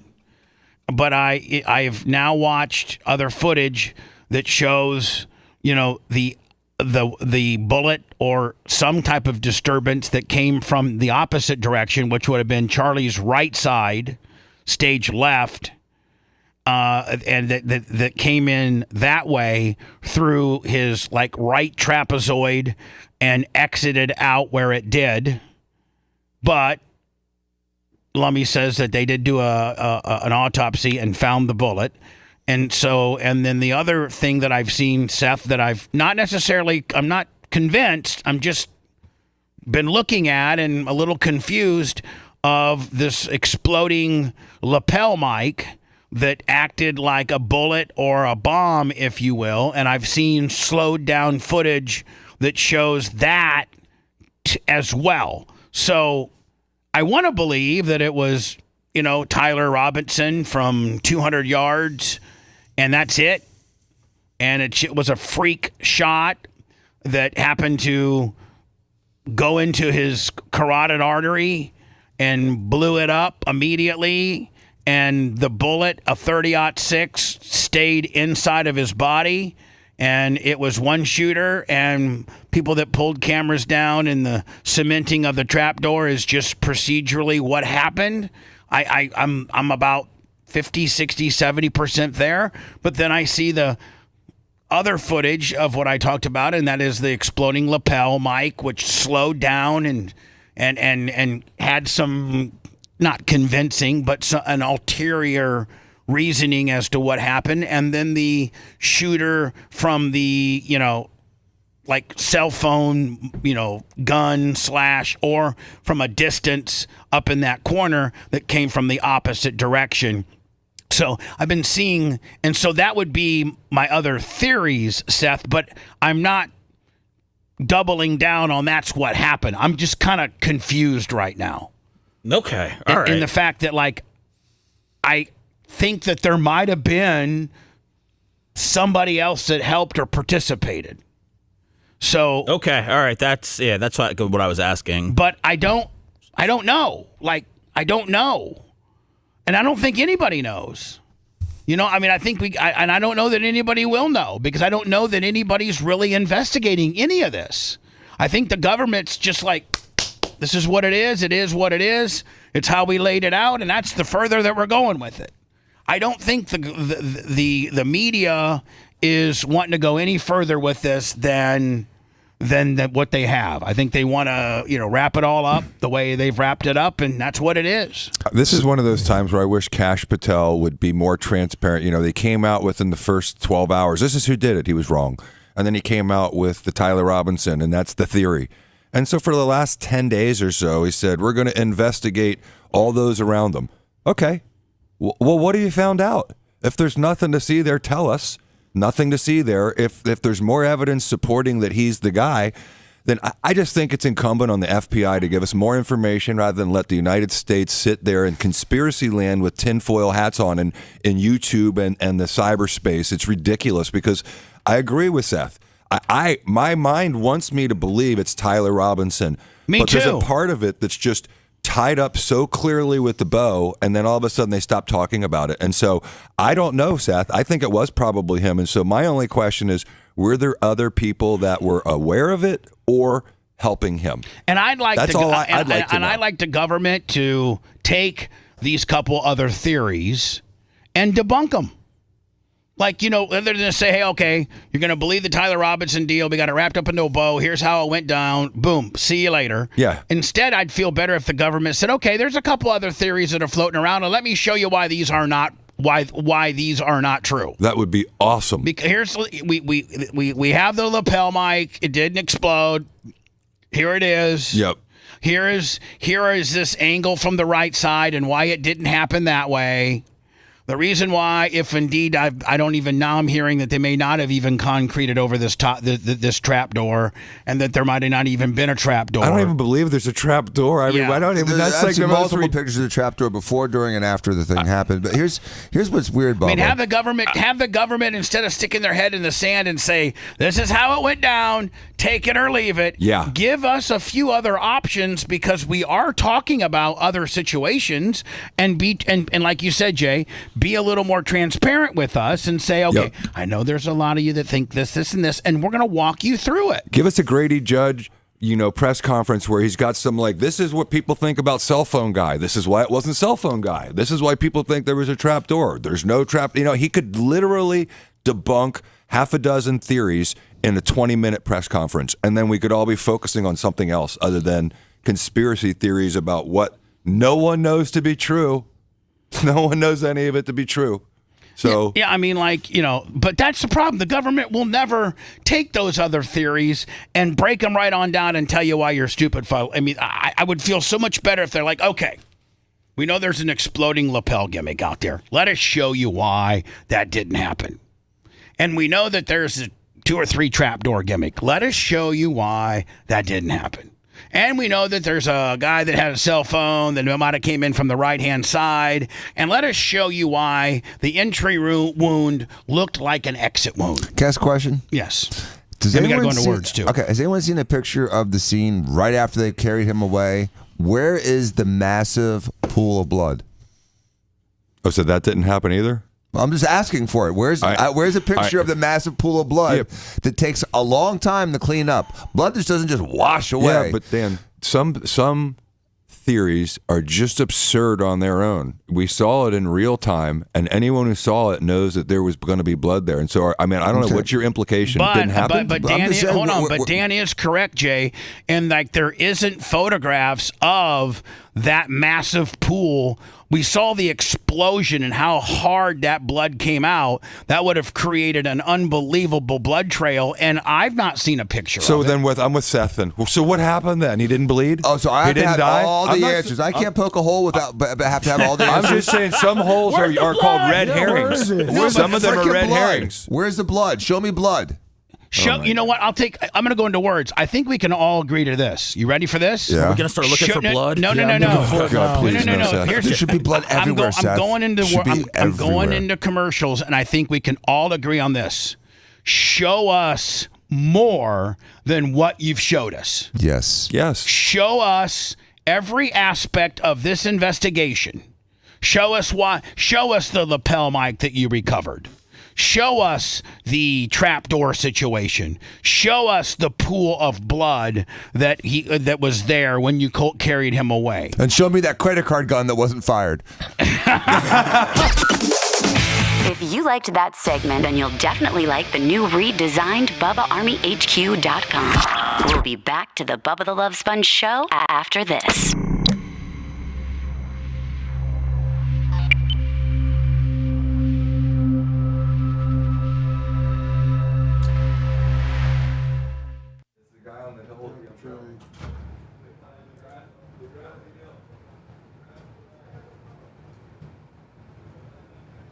I have no answer for where the blood is.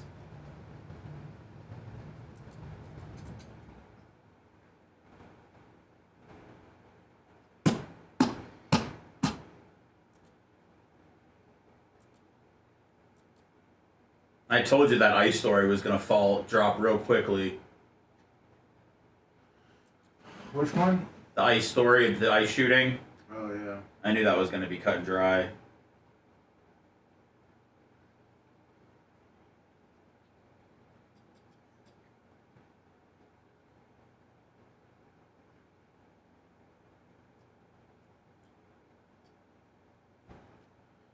I can fly higher than a buccaneer. Buccaneer of all things. You are the wind beneath my pirate ship.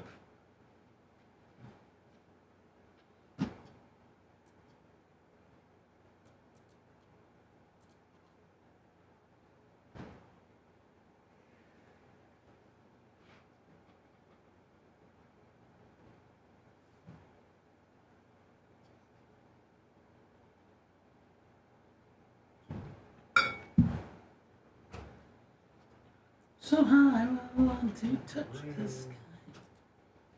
Thank you, thank you.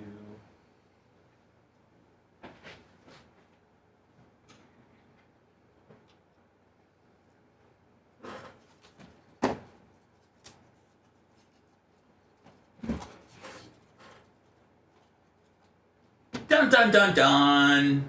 Dun dun dun dun. Copyright strike. Dude's gonna light it up. Either that or he's gonna get knocked out with a concussion. Yeah. I feel like that poor guy's switch has been flipped so many times that he's just prone to concussion. Who got a concussion? Yeah.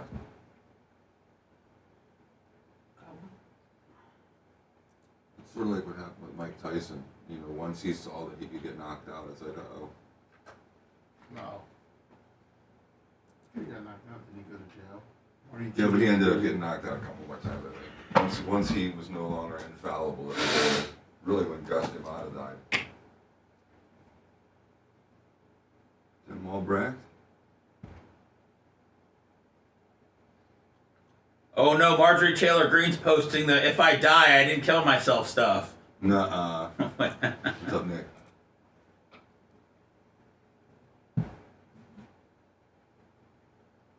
I am not suicidal, and one of the happiest, healthiest people you will meet. Speaking of, Jussie Smollett's on some like Marine show now, like a celebrity, like Can You Be a SEAL type show. Are you fucking kidding No, and me? day one he's like, they better not get up in my face. So it was one episode so far. Oh well. It was like a train wreck. I couldn't help but watch it, Bubba. It was so bad. It was a housewife, and it was Johnny Manziel could barely make it up a hill. He was so out of shape that like these 50-year-old women were making it up the hill doing things, and he was gassing so hard that he almost tapped out already. He won't make it to episode 2 or 3. There's no way. I couldn't believe how bad of shape he is. Dude, I don't know what his fully thought out plan was, but he had a good career going. I know, and so I was just thinking, if he tapped out of like the real world, he's gonna tap out of this in about a second, because it's not fun looking.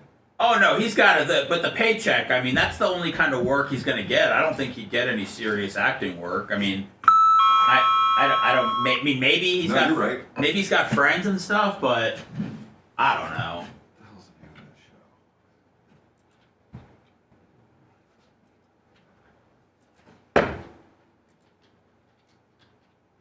You are the wind beneath my wing.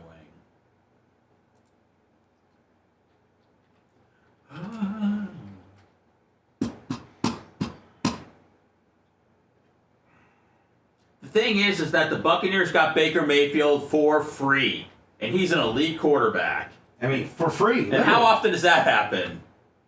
Good Lord. Yeah, the world's toughest test show.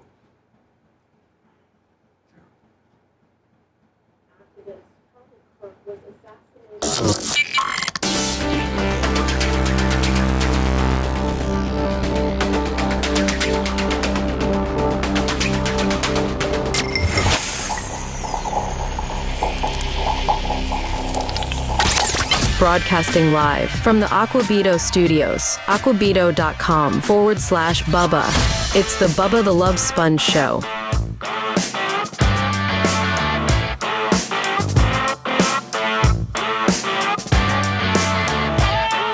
Phone lines have been really brisk today. 813-902-8222. 813-90-BUBBA. I'm sure that our latest Charlie Kirk talk has brought out the opinions, if you will. Go ahead, you're on the air. Hello. Bubba. Yes, sir. Hey, man, it's Mark from Cocoa. Hey, Mark from Cocoa. How are you? Well, I guess I'm going to bring the train to a screeching halt because this is a little off topic. Did you catch that Zane Smith wreck yesterday? No, I did not. In the Cup Series? No, I don't watch NASCAR. I do not watch NASCAR at all. Oh, it was worth a look. It was a pretty unique wreck. Well, why don't you explain it to me while Lummy is looking who for wrecked it? Zane? Zane Smith. Just put Zane Smith wreck. I'm sure it'll come up. he got squeezed up into the fence, and the car actually turned sideways, and he rim rode like through an entire corner, and then when he got off the wall, he flipped down the banking. Right, and what track was this, and who did it? That was Kansas. I sent it to you. Kansas, one of the most boring tracks out there. Chicagoland. Actually, the racing was not bad this weekend. Yeah, this weekend. I mean, there's a reason why my good friend Tony Stewart got out of NASCAR. It's a good thumbnail. Because it's a joke. I mean, and ask Michael Jordan what he thinks of NASCAR right now, as they've taken one of the all-time greatest and a guy that is a very astute businessman and has had, just been really, really, really, really, really, really, really a great ambassador to NASCAR. And they've pretty much, ran him through federal court and showed him that it's NASCAR is just what it really is it's the good old boy white boy system ran by a single family, and it's very unfair. And it's just it's just not fun to watch anymore. It's no longer the best people, the best drivers that organically came from small tracks and worked their way up to NASCAR. It's now the dads that can write.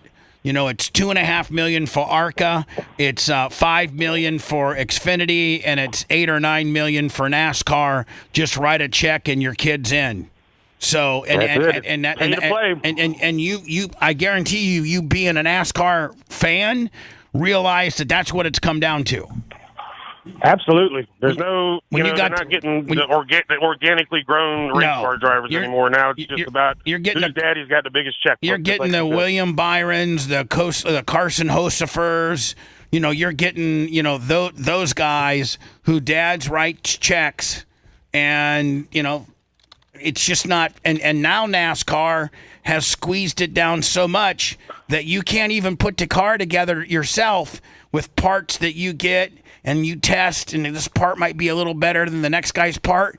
Every aspect of NASCAR, from the steering wheel to the engine, has to be purchased through NASCAR. Yeah, they're pretty much just building spec cars now. Yeah, it may as well be IROC. You know what I mean? Well, you're the one that watches it every Sunday, not me. I can't help it, Bub. I love it. I grew up with it, man. Yeah, well, so did I, and I quickly broke away. See you later. Is this the wreck? Yes, it is. Right. Oh boy, Zane Smith on his side. Oh yeah. And now they Wait, think you got an Australian guy? Yeah. So NASCAR thinks that if they put like an Australian guy in there doing the commentary, that it makes it less redneck, right? Jeez. Oh boy, Zane Smith on his side and over. And look at this. Another thing that these cars are, they've completely closed the bottoms up to make them all equal. And it's just they're kit cars. They're kit cars. Every team gets the same kit, and then they wrap the front end to be either a Toyota, a Chevy, or a Ford. Mm-hmm. That's it. There's no difference in it. Hold on. That's it. He read on. It shows it again, I guess. And by the way, they've made the car so heavy and choked down the horsepower so much that they're like tanks. Back in the day, if this was a NASCAR this car would have been just completely destroyed, but they've just made them like they're concrete. And there we go. That's a good sign. Zane Smith out of the car, communicating with the AMR safety team. And here's how it went down. Run the red flag because of this wreck. 42. John Hunter Nemechek just drives into the left rear quarter panel with Zane. Zane climbs the wall. I mean, that actually looks pretty cool. Yeah. I mean, I might actually watch a race if they did a little more of this kind of stuff. Gets on the left. That looks like Joey Chitwood's amazing car feat. I mean, that looks like the Tour of Destruction would do something like that. Really? Left side and just rim rides it all the way around. He just rim rides it all the way around. If they could pass that, I'm sure I've never seen that before, Steve. This will be wild. I've been on roller coasters at Universal Studios that are more exciting than this. Things happen so quickly when they first happen, but this takes forever when you're in that car. This part. Let me note to self. Yes. Maybe with a Seth step in. The next guy that suggests we watch a NASCAR highlight. Let's just move it right on. Got it. Thank you. Hello. He did say he was going to bring the show to a screeching halt. He did. To his credit, you're right. He did. And sir, boy, did you. Hello. Yeah, I'm not going to ask you to watch a NASCAR highlight. I'm going to ask you to watch a highlight of the last play of Indiana versus Iowa. Already watched it. Already watched it. Already talked about it. Already talked about the quarterback coming out and saying that he might have messed up people's spreads because it was 6.5. Yeah, I talked about that 2 hours ago, my friend. My bad. I didn't. I'm the one that called a while back saying it's all rigged. Well, go back. I prove it every day. Go back and listen to the show. You'll see whether we addressed it, my friend. I will. Thank you very much. The great Indiana-Iowa rigged setup, man. Yeah. They're going to talk about this for centuries. It's a whole talk break in itself. Hello. This guy wants to talk Bubba. about the fans that stormed onto the field in Virginia. He wants to tell me that that the Packers tied the Dallas Cowboys last night. In all fairness, like we have a 4-hour show. I wonder if anybody thinks that we talk about things before they start to listen. Yeah, exactly. Or we just whatever. Hello, go ahead. You're on the air. Hey, Bubba. Yeah. Sorry, I wasn't sure. It's kind of hard to figure these things out with the phone. Back to the Charlie Kirk deal. There are more types of ammunition for the 30-06 than anybody realizes, especially if you hand load your ammunition. You can change the powder charge. You can change the lead. Anywhere from 100 grain up to 200. Change the powder charge. Bullet. Go ahead. I'm sorry. The powder charge. You can change everything. So you can actually have a 100 grain bullet go in and not come out of a person. Could you listen? Let me ask you a question. Could you and it's a question, okay, bud? Because I don't know the answer to it. Yeah. So could you figure out on a 30-06? To me, it sounds like you're a guy that might load his own ammo, and you're very familiar with all that and how to jacket stuff, and all of that. You like that. You're that guy, and I really appreciate the guys that do their own bullets. You can save a lot of money. You can also determine a lot of different things. You can put a high grain. You can put a low grain. What would be the lowest grain that you could put in a 30-06? And it's still fire. I'm sure there comes a point where you have to be at least, 85, 90 grain for it to even efficiently, project that bullet off that casing.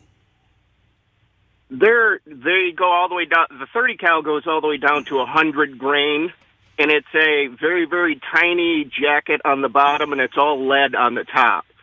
So my dad used to load them for me in the 30-30s when I was real little, so it didn't kick so hard. The lighter leads don't kick as hard. So you could go down to 100 grain, which is about as low amount of. Which, by the way, for those scoring at home, the amount of grain is talking about gunpowder, and so no, the lead. Yeah, but I thought the amount of grain was the grains of powder. There's grains of powder too, but there's 100 grain lead all the way up to a 250 grain lead, and then the powder charge can vary by about 10 grains, and it varies based on the weight of the bullet. All right, itself. so if you put the smallest grain bullet, which would be 100 lead, which is slow and soft. And what would be the lowest grain of black powder you'd have to put in there to get that thing going? I don't have the book in front of me, but no, but just off the top of your head. I mean, you probably give me a pretty close. Generally, a 30-06 is between 40 and 60 grains of powder. The gun I shoot is a 300 Win Mag. It's anywhere from 60 to 80 grains, depending on type of powder. On this one, let's say a guy went 40 grain on the black powder with 100 grain, heavy lead deal. That bullet's going about as slow as it possibly can and still be fired, out of the gun. Right. Well, the lighter leads go a little bit faster, but they blow apart on impact because there's so little. So they're almost all lead at the tip. You put a light lead with light black powder, and would that, in your opinion, be able to create the entry wound on his left clavicle like it did? As far as I seen, and I could only watch it twice, and as far as it looked like to me, yeah, because there's a different lead for every situation. You have Full Metal Jacket blows straight through, small hole in, small hole out, to your hunting rounds that are... Oh, crap, my boss is pulling up. I'm actually on the phone. Oh, okay. Nice. You there, buddy? But Bubba, wouldn't you want it to go through the body so that it wasn't stuck there? Sir, why would someone do that? So, sir... Sorry, my boss pulled up on me. Okay, so let me ask you a question. So it could be... No, hold on. I understand there's different configurations of casing and bullet and grain powder and grain size of the bullet. Could you, as a guy that does his own ammunition and is familiar with a 30-06 or a 308 Win Mag, could you make a bullet that replicated and then you shot Charlie from the straight-on position at 200 yards away like Tyler Robinson did? Could you have configured a bullet, being a guy that makes his own bullets, to have emulated the exact same wound that comes in soft? It makes a huge hole in the entry wound, in the entry, and then stays in the neck area and does not come out. Could you, regardless of what your opinion of this particular shot is, could you manufacture a bullet to do that? Absolutely. There you go. It wouldn't be that hard. And it wouldn't be that hard for that kid to make the shot either. All you'd have to do is practice for about a week, and you could hit a 200-yard shot, not knowing anything about guns, especially if you had a $1,000 scope on that rifle, like they're saying. And here's the deal. I mean, like, who's to say that where he hit Charlie was necessarily where he was trying? He probably, to be honest, was going for one or two areas, either the head or the heart. I doubt that he was actually trying to hit him in that area. He was probably trying to hit him. And if you look at this picture that I have on my screen, I don't think Charlie had a bulletproof vest on. No, I don't think he usually didn't. Yeah. So if you are aiming for the heart and it goes up 4 inches to the carotid artery, or you're aiming for the head and it goes down, again. The question that I asked you that you answered, and you're a bullet guy because you make your own bullets, is that you could very easily have made a bullet to emulate what happened to Charlie. That's not out of the equation at all. Not at all. And as far as the shot placement, I would guess that he was going for center mass. And bullets rise. Right. They rise it to an arc, and then they fall below that arc. And that's the true definition of point-blank range, is where the bullet drops below the plane of sight. So if you're sighted in for a certain distance, the bullet goes up over, and then it falls back down at the distance that you're sighted in for. Right. So if he was sighted in for a different distance, the bullet would have risen to his neck instead of hitting him in the chest. It would be interesting. I don't know if they'll ever get this information, but it would be interesting to see, because obviously Tyler Robinson's alive and he's going to go through a trial. If he did any practice, if it'll come out through discovery or whatever, that he did any target practice or anything like that prior to this shooting. I don't know that we know that information right now, but it would be interesting to see if he practiced that shot or not. Yeah, I would assume his father was a cop for 20-some-odd years. That was fake. That's fake. And the reason that his dad would teach him to shoot. No, but his grandpa hunted. His grandpa hunted. His grandpa's hunting rifle. But his dad was not a cop. That's been refuted. Oh? Yeah. It's like I've been saying, Bubba. Doesn't matter, though. I mean, doesn't matter. I appreciate your insight, and thank you for your input, buddy. again, this guy, he builds his own bullets, and he says, he says he could build a bullet that did what the bullet did to Charlie. If that's true, then it puts it right back to Tyler Robinson for Seth and me and you. It does. Because for me, it was just a bullet. I don't care about But I'll tell you this trapdoors right and now. videos of self. I mean, all that stuff to me is a really I'm going to this story hat. next. I'm going to this story next. To me, it doesn't look like he's got a bulletproof vest on. Don't think so. Reports came out that said his wife asked him to wear one, and he said he did not want to wear one. I mean, usually, man, this whole area would be way more puffier. I do see looks like a little back area here. I know that Charlie was not a fat guy. Well, under the M on the freedom on the front of his shirt. See there, is that a chest? Like below that by his armpit, by the sleeve right there? That shadow, is that his nipple or is that like a vest? I don't See know. what I'm saying? I don't know. But again, it's hard to see. One area that would not be protected by a bulletproof vest is, he got shot right there. And that's, there's no vest there, obviously. So we'll continue this when we come back. If you want a deep dive into the Bubba the Love Sponge show from the past, go to BubbaArmyHQ.com. We'll be back after these words. I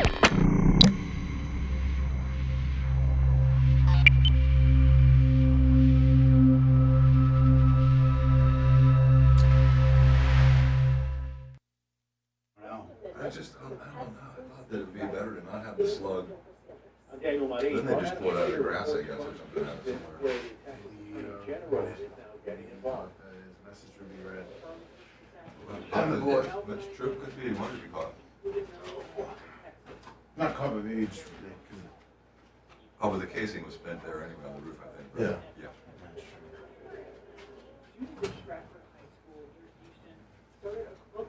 Morning, everybody. Chapter occurs but after some online pushback, their initial faculty club sponsors withdrew their sponsorship.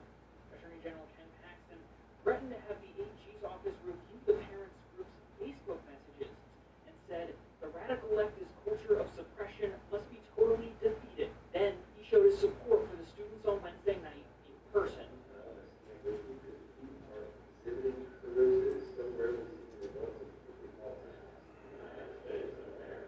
Paxton also joined a conversation about free speech in higher education in a letter asking public colleges and universities not to discriminate against conservative viewpoints. Certainly when you have something like XL, J Bowlers, like Charlie Kirk, that draws lots of attention. Gilbert Martinez is a media law professor at Texas State University who focuses on freedom of speech issues. On his same campus, another Texas State professor was fired for, quote, inciting violence by speaking at a socialism conference and talking. What's up, you little fetus?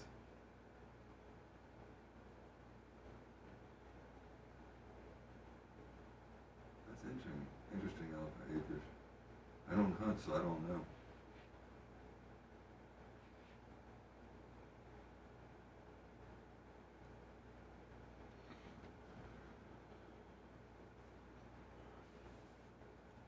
Good to see you, double XL as usual.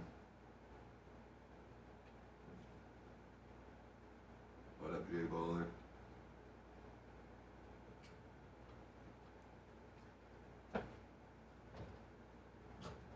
Yeah, Tom, I can't see shit when I have my glasses on. You got that right. Meet me at the trap door after school. I'll be there, Seth. I hear there's a lot of blood in there. It all fell into the trap door. Oh, no. So dumb. Where's the blood? That's really? I'm still just hung up on the bullet. You know what I mean? Because if they could come up with an explanation for the bullet, then I'm okay.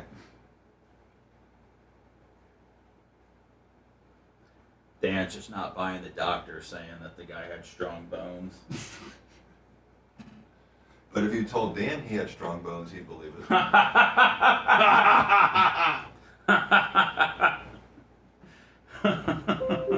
You're right on that. I know. It's pretty witty. I like that.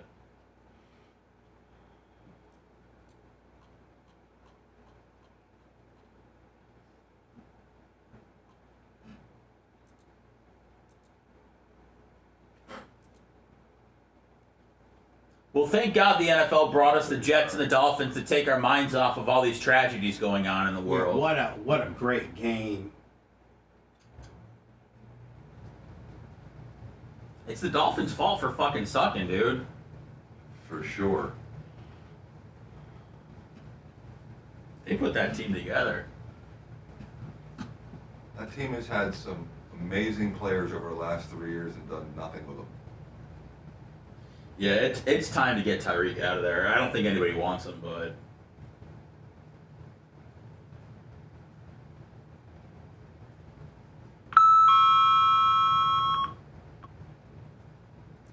I wonder what content Harvey Lemon will steal from you today. That's funny, Greg D.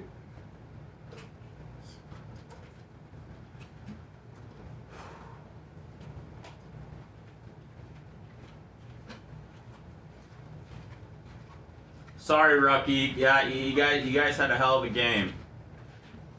I don't know what was up with Gino, but Genty was on it. And Max Crosby. That guy's a freak. Dude. I think he's better than Micah Parsons. Oh, he is for sure. Him and Myles Garrett are 1A and 1B. I agree. I think Micah's 3. TJ Watt. Yeah, he's pretty good.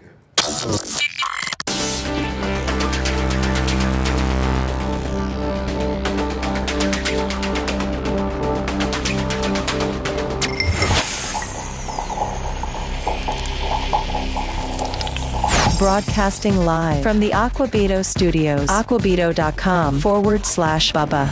It's the Bubba the Love Sponge Show.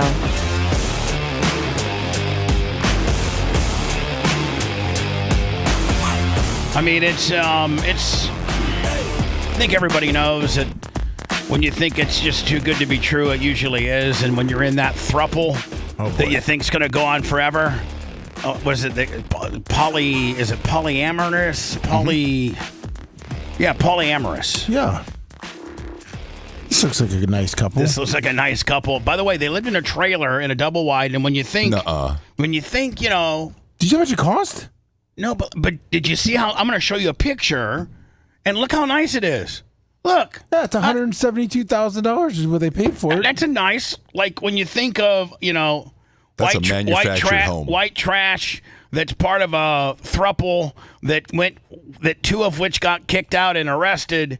You wouldn't think that it would be this nice looking on the surface of your little brain, right? Yeah. So anyway, Polymorous. Yeah. Polymorous. Woman busted in throuple tussle.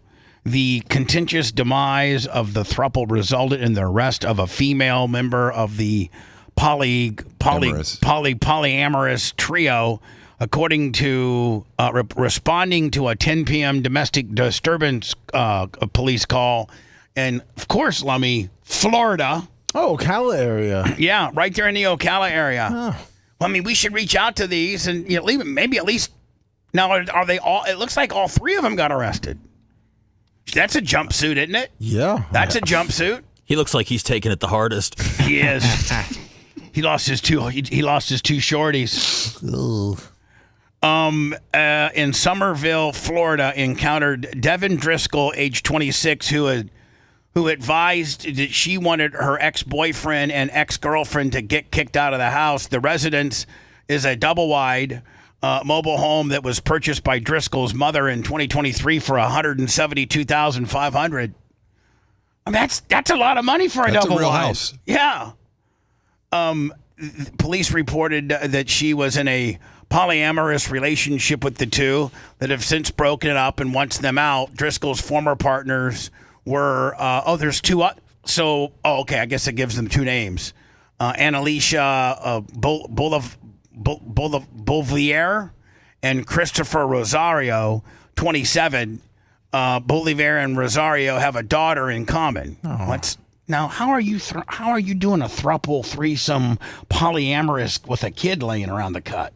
Well, it's not sex all the time. There's probably weekends. They'll watch the kid. Maybe she goes to her dad's or something. Right? Yeah, maybe. Something like that.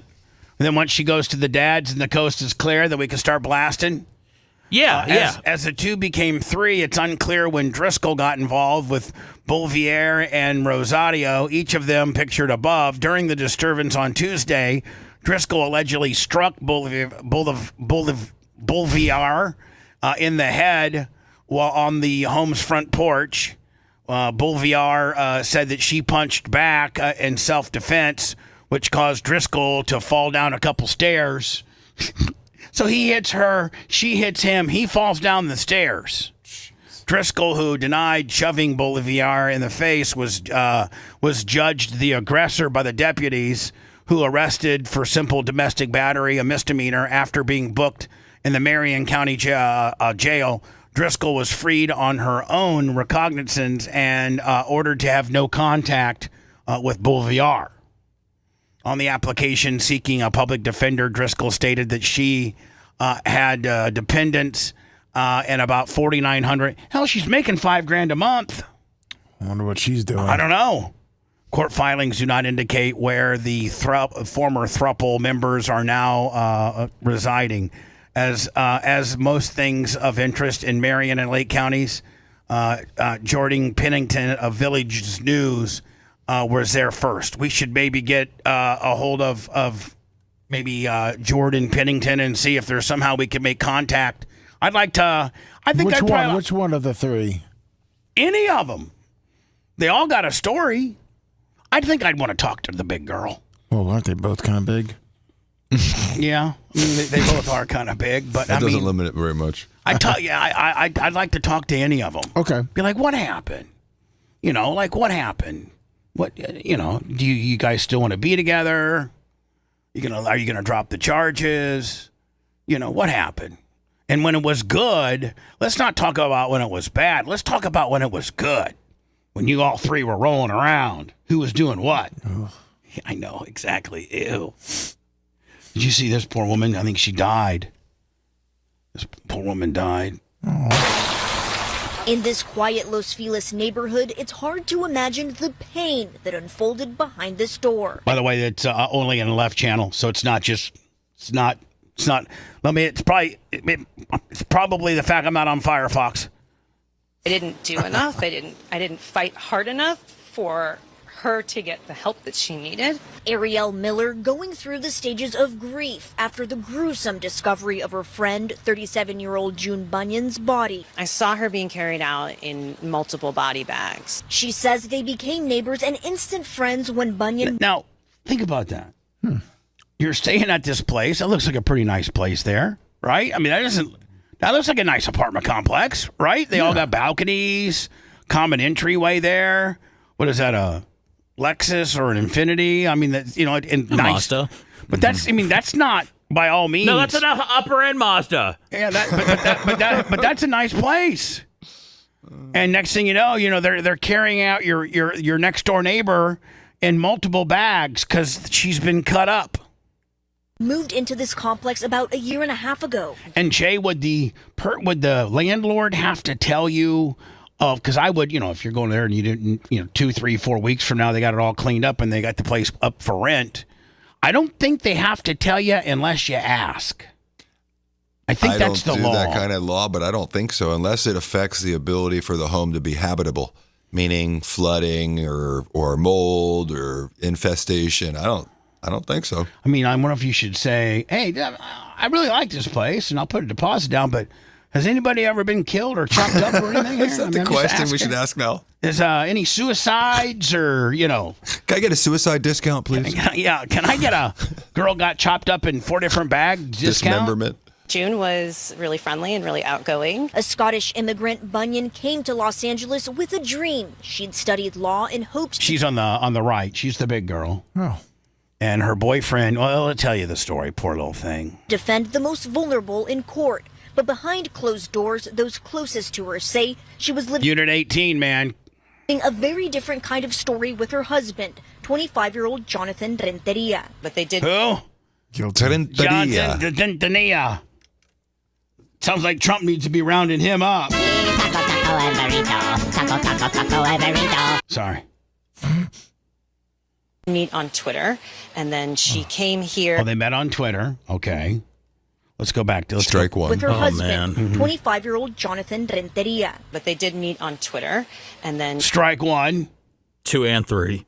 Dude, that's the worst. I mean, out of all the places you can meet somebody, Twitter is the absolute That's the gutter. worst. That's the gutter. she came here for her law studies, but also to be with him. They got married shortly after she moved in here. He would disappear for long periods of time and just block her, delete her, avoid her, but still use her money. And they were married. Oh, yeah. Yeah, he disappeared right after they got married. Oh, he's like a reverse gold digger. I mean, he's like, you know what I'm saying? Yeah. Who's Then he- that? and then he got, that's her, and then he got her knocked up. Listen, then made fun of how fat she was. Listen. June had recently given birth to her baby girl. There was financial abuse in the relationship. There was definitely emotional, mental, and sexual abuse. She says Renteria would constantly bash her about her weight. Huge aspect of the verbal abuse was the things he would say about her body. She was trying to leave, and that's when women of domestic abuse are at the greatest risk for harm, and that's when he killed her. Renteria was found in a hotel room in Ventura County on September 11th Show us, I want to see his booking photo. and is now being charged with Bunyan's murder, which prosecutors say happened September 4th. I had said over a year ago that he was going to kill her. Now her family is raising money to bring her back home to Scotland to be buried with dignity, surrounded by loved ones. June was loved by so many people, and she didn't. Show us his booking photo. Yeah, come on. I know. Didn't deserve the way that she was disrespected. That's it. Man, what a horrible interview, right? Yeah. Like they didn't give us article. any they didn't give us any closure at all. I got the whole backstory on how it happened. I know, but like we didn't see him, we didn't see this booking photo, we didn't see nothing. You think he's hot? No, I think he's a scumbag Oh. that slipped through maybe the deportation programs we got going on right now. So if you got a pet peacock, it looks like they're. I mean, I don't think you're supposed to be killing it and then eating it. No. And that the reason why you did that is because your neighbors are feeding your peacocks. Well, if I had a neighbor that had a peacock and it looked like it was hungry, I'd throw out some bird seed or whatever the hell peacocks eat for it. Yeah, why not? Man accused of killing pet peacock, eating them over a dispute with the neighbor. A fight between neighbors turned deadly for the pet peacocks involved. The owner, the angry owner, accused to kill his birds rather than to let them a neighbor feed them. The Pasco County Sheriff's Office investigated and charged him with animal cruelty. A woman alerted Pasco County Sheriff's Office that after opening her mailbox and finding a disturbing letter last Saturday, her neighbor Craig Voigt had pet peacocks that roamed free in his yard, and she would often feed the birds. Okay. Voigt had threatened to kill the birds if she kept feeding them. Most people that have, animals and that you're feeding them, the kind of wild animals or something, like, man, don't feed my peacocks. Just don't feed them. Dude, keep your peacocks indoors if you don't want them to, mesh with the general public. Right. Well, Don't let the general public have contact with your peacocks. Voigt threatened to kill the birds if she kept feeding them. The letter confirmed that he had killed 2 of the birds with graphic details of using a knife to cut their heads off as he bled them out and prepared them for dinner. Oh. What? The sheriff's office sent deputies to investigate and saw the letter. When confirmed, Voigt said that he and his neighbor had a past history of fighting over her feeding his pet peacocks. According to the criminal complaint, he admitted to cutting the necks of the 2 peacocks out of spite. Then described how he prepared the birds in a frying pan and ate them. I got one eye. This is totally judging a book by its cover. You're allowed to do this. I mean, if anybody... I would have said this guy was a peacock killer when he was letting them roam freely as his pets. I mean, you can't tell me this guy's up to anything positive or good. And you can tell that he's got the blue suicide vest on. When they think that you're crazy, they'll put you these blue, like almost straight jackets. Deputies arrested Voigt on charges of aggravated cruelty to animals with excessive pain and death. The complaint states that Voigt threatened to kill all of his pet peacocks once released to prevent anybody else from taking care of him. What a whack job. Craig Voigt made his first appearance in Pasco County Court and was ordered and held on a $25,000 bond in his criminal case. He's been assigned a public defender. As of this time, he has not been able to bond out of jail. Now, if you're held on a $25,000 bond, Jade, you only got to come up with $2,500, don't you? Yes.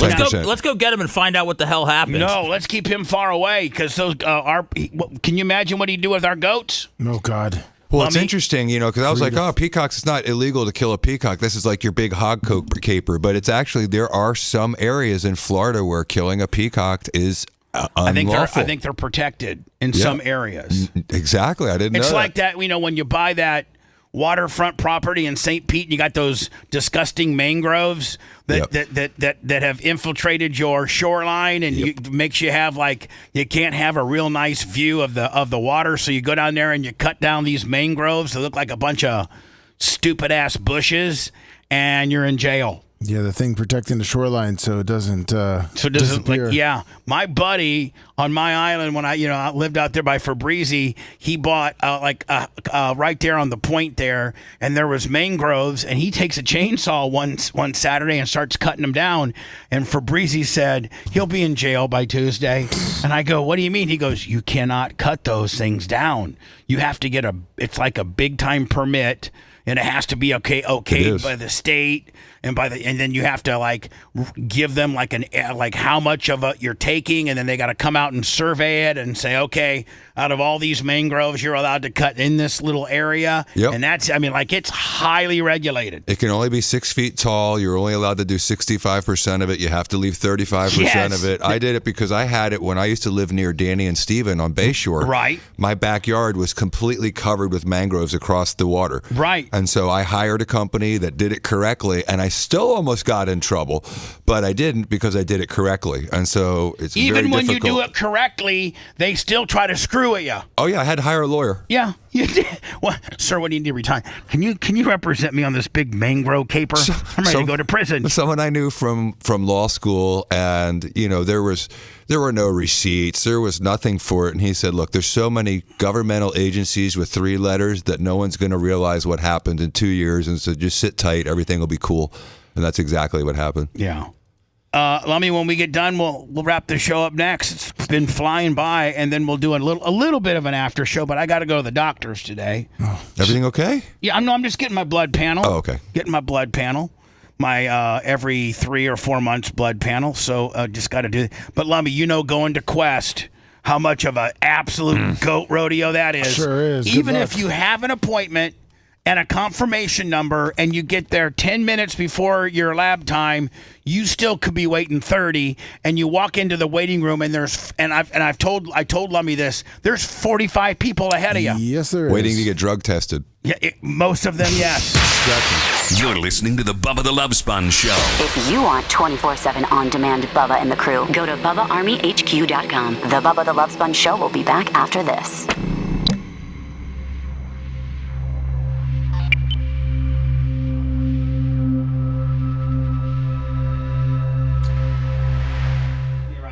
Quest is sketch. Oh, it's sketch. It is sketch. They're nice once you get back there. Yeah. My wife used to send me videos when she was there with my kids. Oh. And she'd have like her phone, and it would be like some play, with a shower cap on. Oh, yeah, there's a lot. These kids are snot bubbles down there. It's like unbelievable. It's the fucking dredge of society. Like the DMV. They're just trying to be healthy. Right by the bus station too.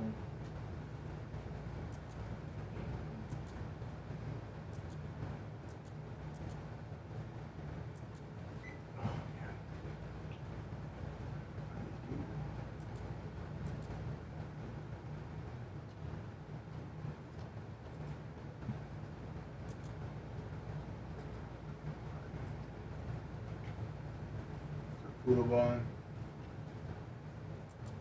A little quick in the bush. Quest really fucking did a number when they got rid of their front desk, and then they just made it all check-in. Yeah, they made a check-in kiosk Jones. And people were just walking around the waiting room just looking for somebody to help them out. You gotta hope a phlebotomist is friendly when they bust that door open. little computer they have out there. Oh yeah. And then you sign on in and everything, and then they put your name up on the screen, and you're like, there's 19 ahead of you, even though you're on time.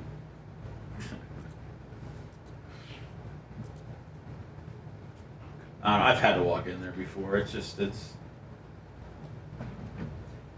there's no other blood places, man. Yeah, there's like 2 options. They make you go there. It's Quest or LabCorp. Mm-hmm. That's it. Bacor's got a LabCorp. Baker's got a LabCorp. Okay. Pretty sure. Is everything okay, Bubba? Hey, Mach, is that a camera angle you use for the podcast? Yeah, it's new one set up. Yeah, that looks good. Oh, that's cool. You got a table, and that's nice. Yeah, that's a good view. It looks really good, actually. Good for conversation. That's awesome. You just got sideboard. The busts look incredible.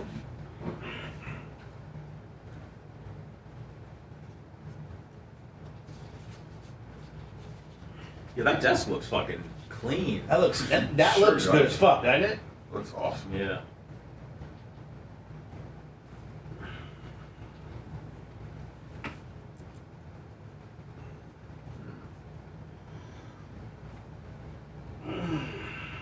Primal Eagle.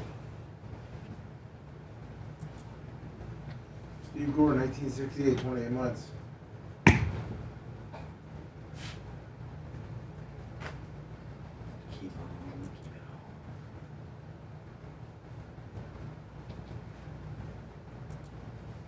We got a Yankees Red Sox matchup here. Yeah,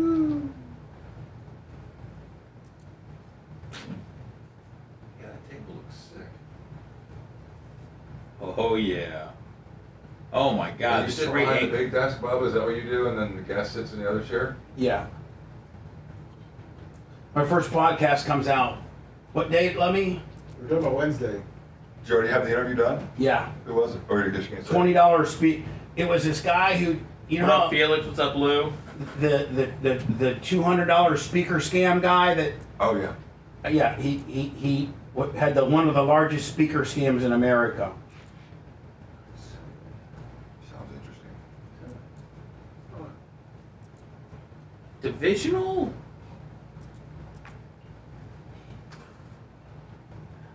Baseball's got to get their fucking shit together. They keep changing it up. Close, Sicilian redneck. They change it every year, so. I know. I Make just it more confusing and please 10 people. but the divisional teams play each other like 18 times a year. I feel like a first round playoff matchups. Whatever. Just wait till they possibly change the divisions. Well, like the Cubs and San Diego is interesting. Cincinnati, LA is interesting, but I don't know. I've just seen these teams play each other 400 times. Although I guess you can never watch the Yankees and Red Sox play too much. And the Cleveland-Detroit story is pretty interesting. All right, Lummy, I love it. Rob Manfred, baby. What a guy. Oh, yeah. Great guy. Great guy. Him and Stu Sternberg, great guys. Great guy.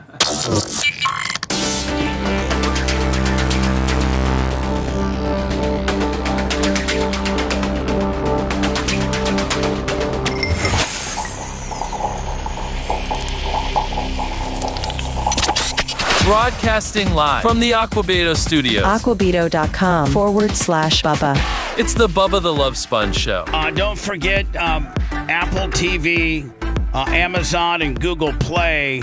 Video Killed the Radio Star, the documentary by Wolch Films that features the ins and outs of what you may or may not know about the Hulk Hogan sex tape and the shadiness involved and the lack of prosecution and how it went almost clear to the White House. It's available now for $4.99 to rent it. Don't buy it, rent it. Appreciate it. Also, Lummy, our OnlyFans, onlyfans.com/The Bubba Army. And I got 2 MILFs. I got Candy K8 and Velvet Barbie 71. Both naughty MILFs. One's, I think, was it Velvet Barbie, a stockbroker or something? Day Trader. Day Trader. And they're providing me with content, and hopefully you click on their site as well and maybe join. That would be pretty cool. So onlyfans.com/The Bubba Army. We got a couple of amateur Bubba Army MILFs that are helping us provide some new content for you. Other than that, that's all I got for you. I mean, we'll be back about 15 after to do the Uncensored show. Jay, appreciate you, my friend. Appreciate you, Bubba. Thanks for letting me finish. You've been listening to the Bubba the Love Sponge Show, starring me, Bubba the Love Sponge, co-host and show historian Lummit. It's Seth, co-host and president of podcasting. It's Brian Matroni, king of counter programming. You're wiring up. It's Mini Macho. The BRN agent, Thomas Buttoned Up B. Co-host Dr. Dan Diaco, Esquire of Council. Co-host J. Diaco, Esquire, the Spitting Cobra of Council. Now, time for the legal disclaimer. Exactly. The Bubba the Love Sponge Show is intended solely for the enjoyment of our listening audience. Any rebroadcast, retransmission, or other use of this show without express written consent of the Bubba Radio Network is prohibited. We must dissuade him of this delusion. Until next time, always remember. I'll repeat hello. I'm back.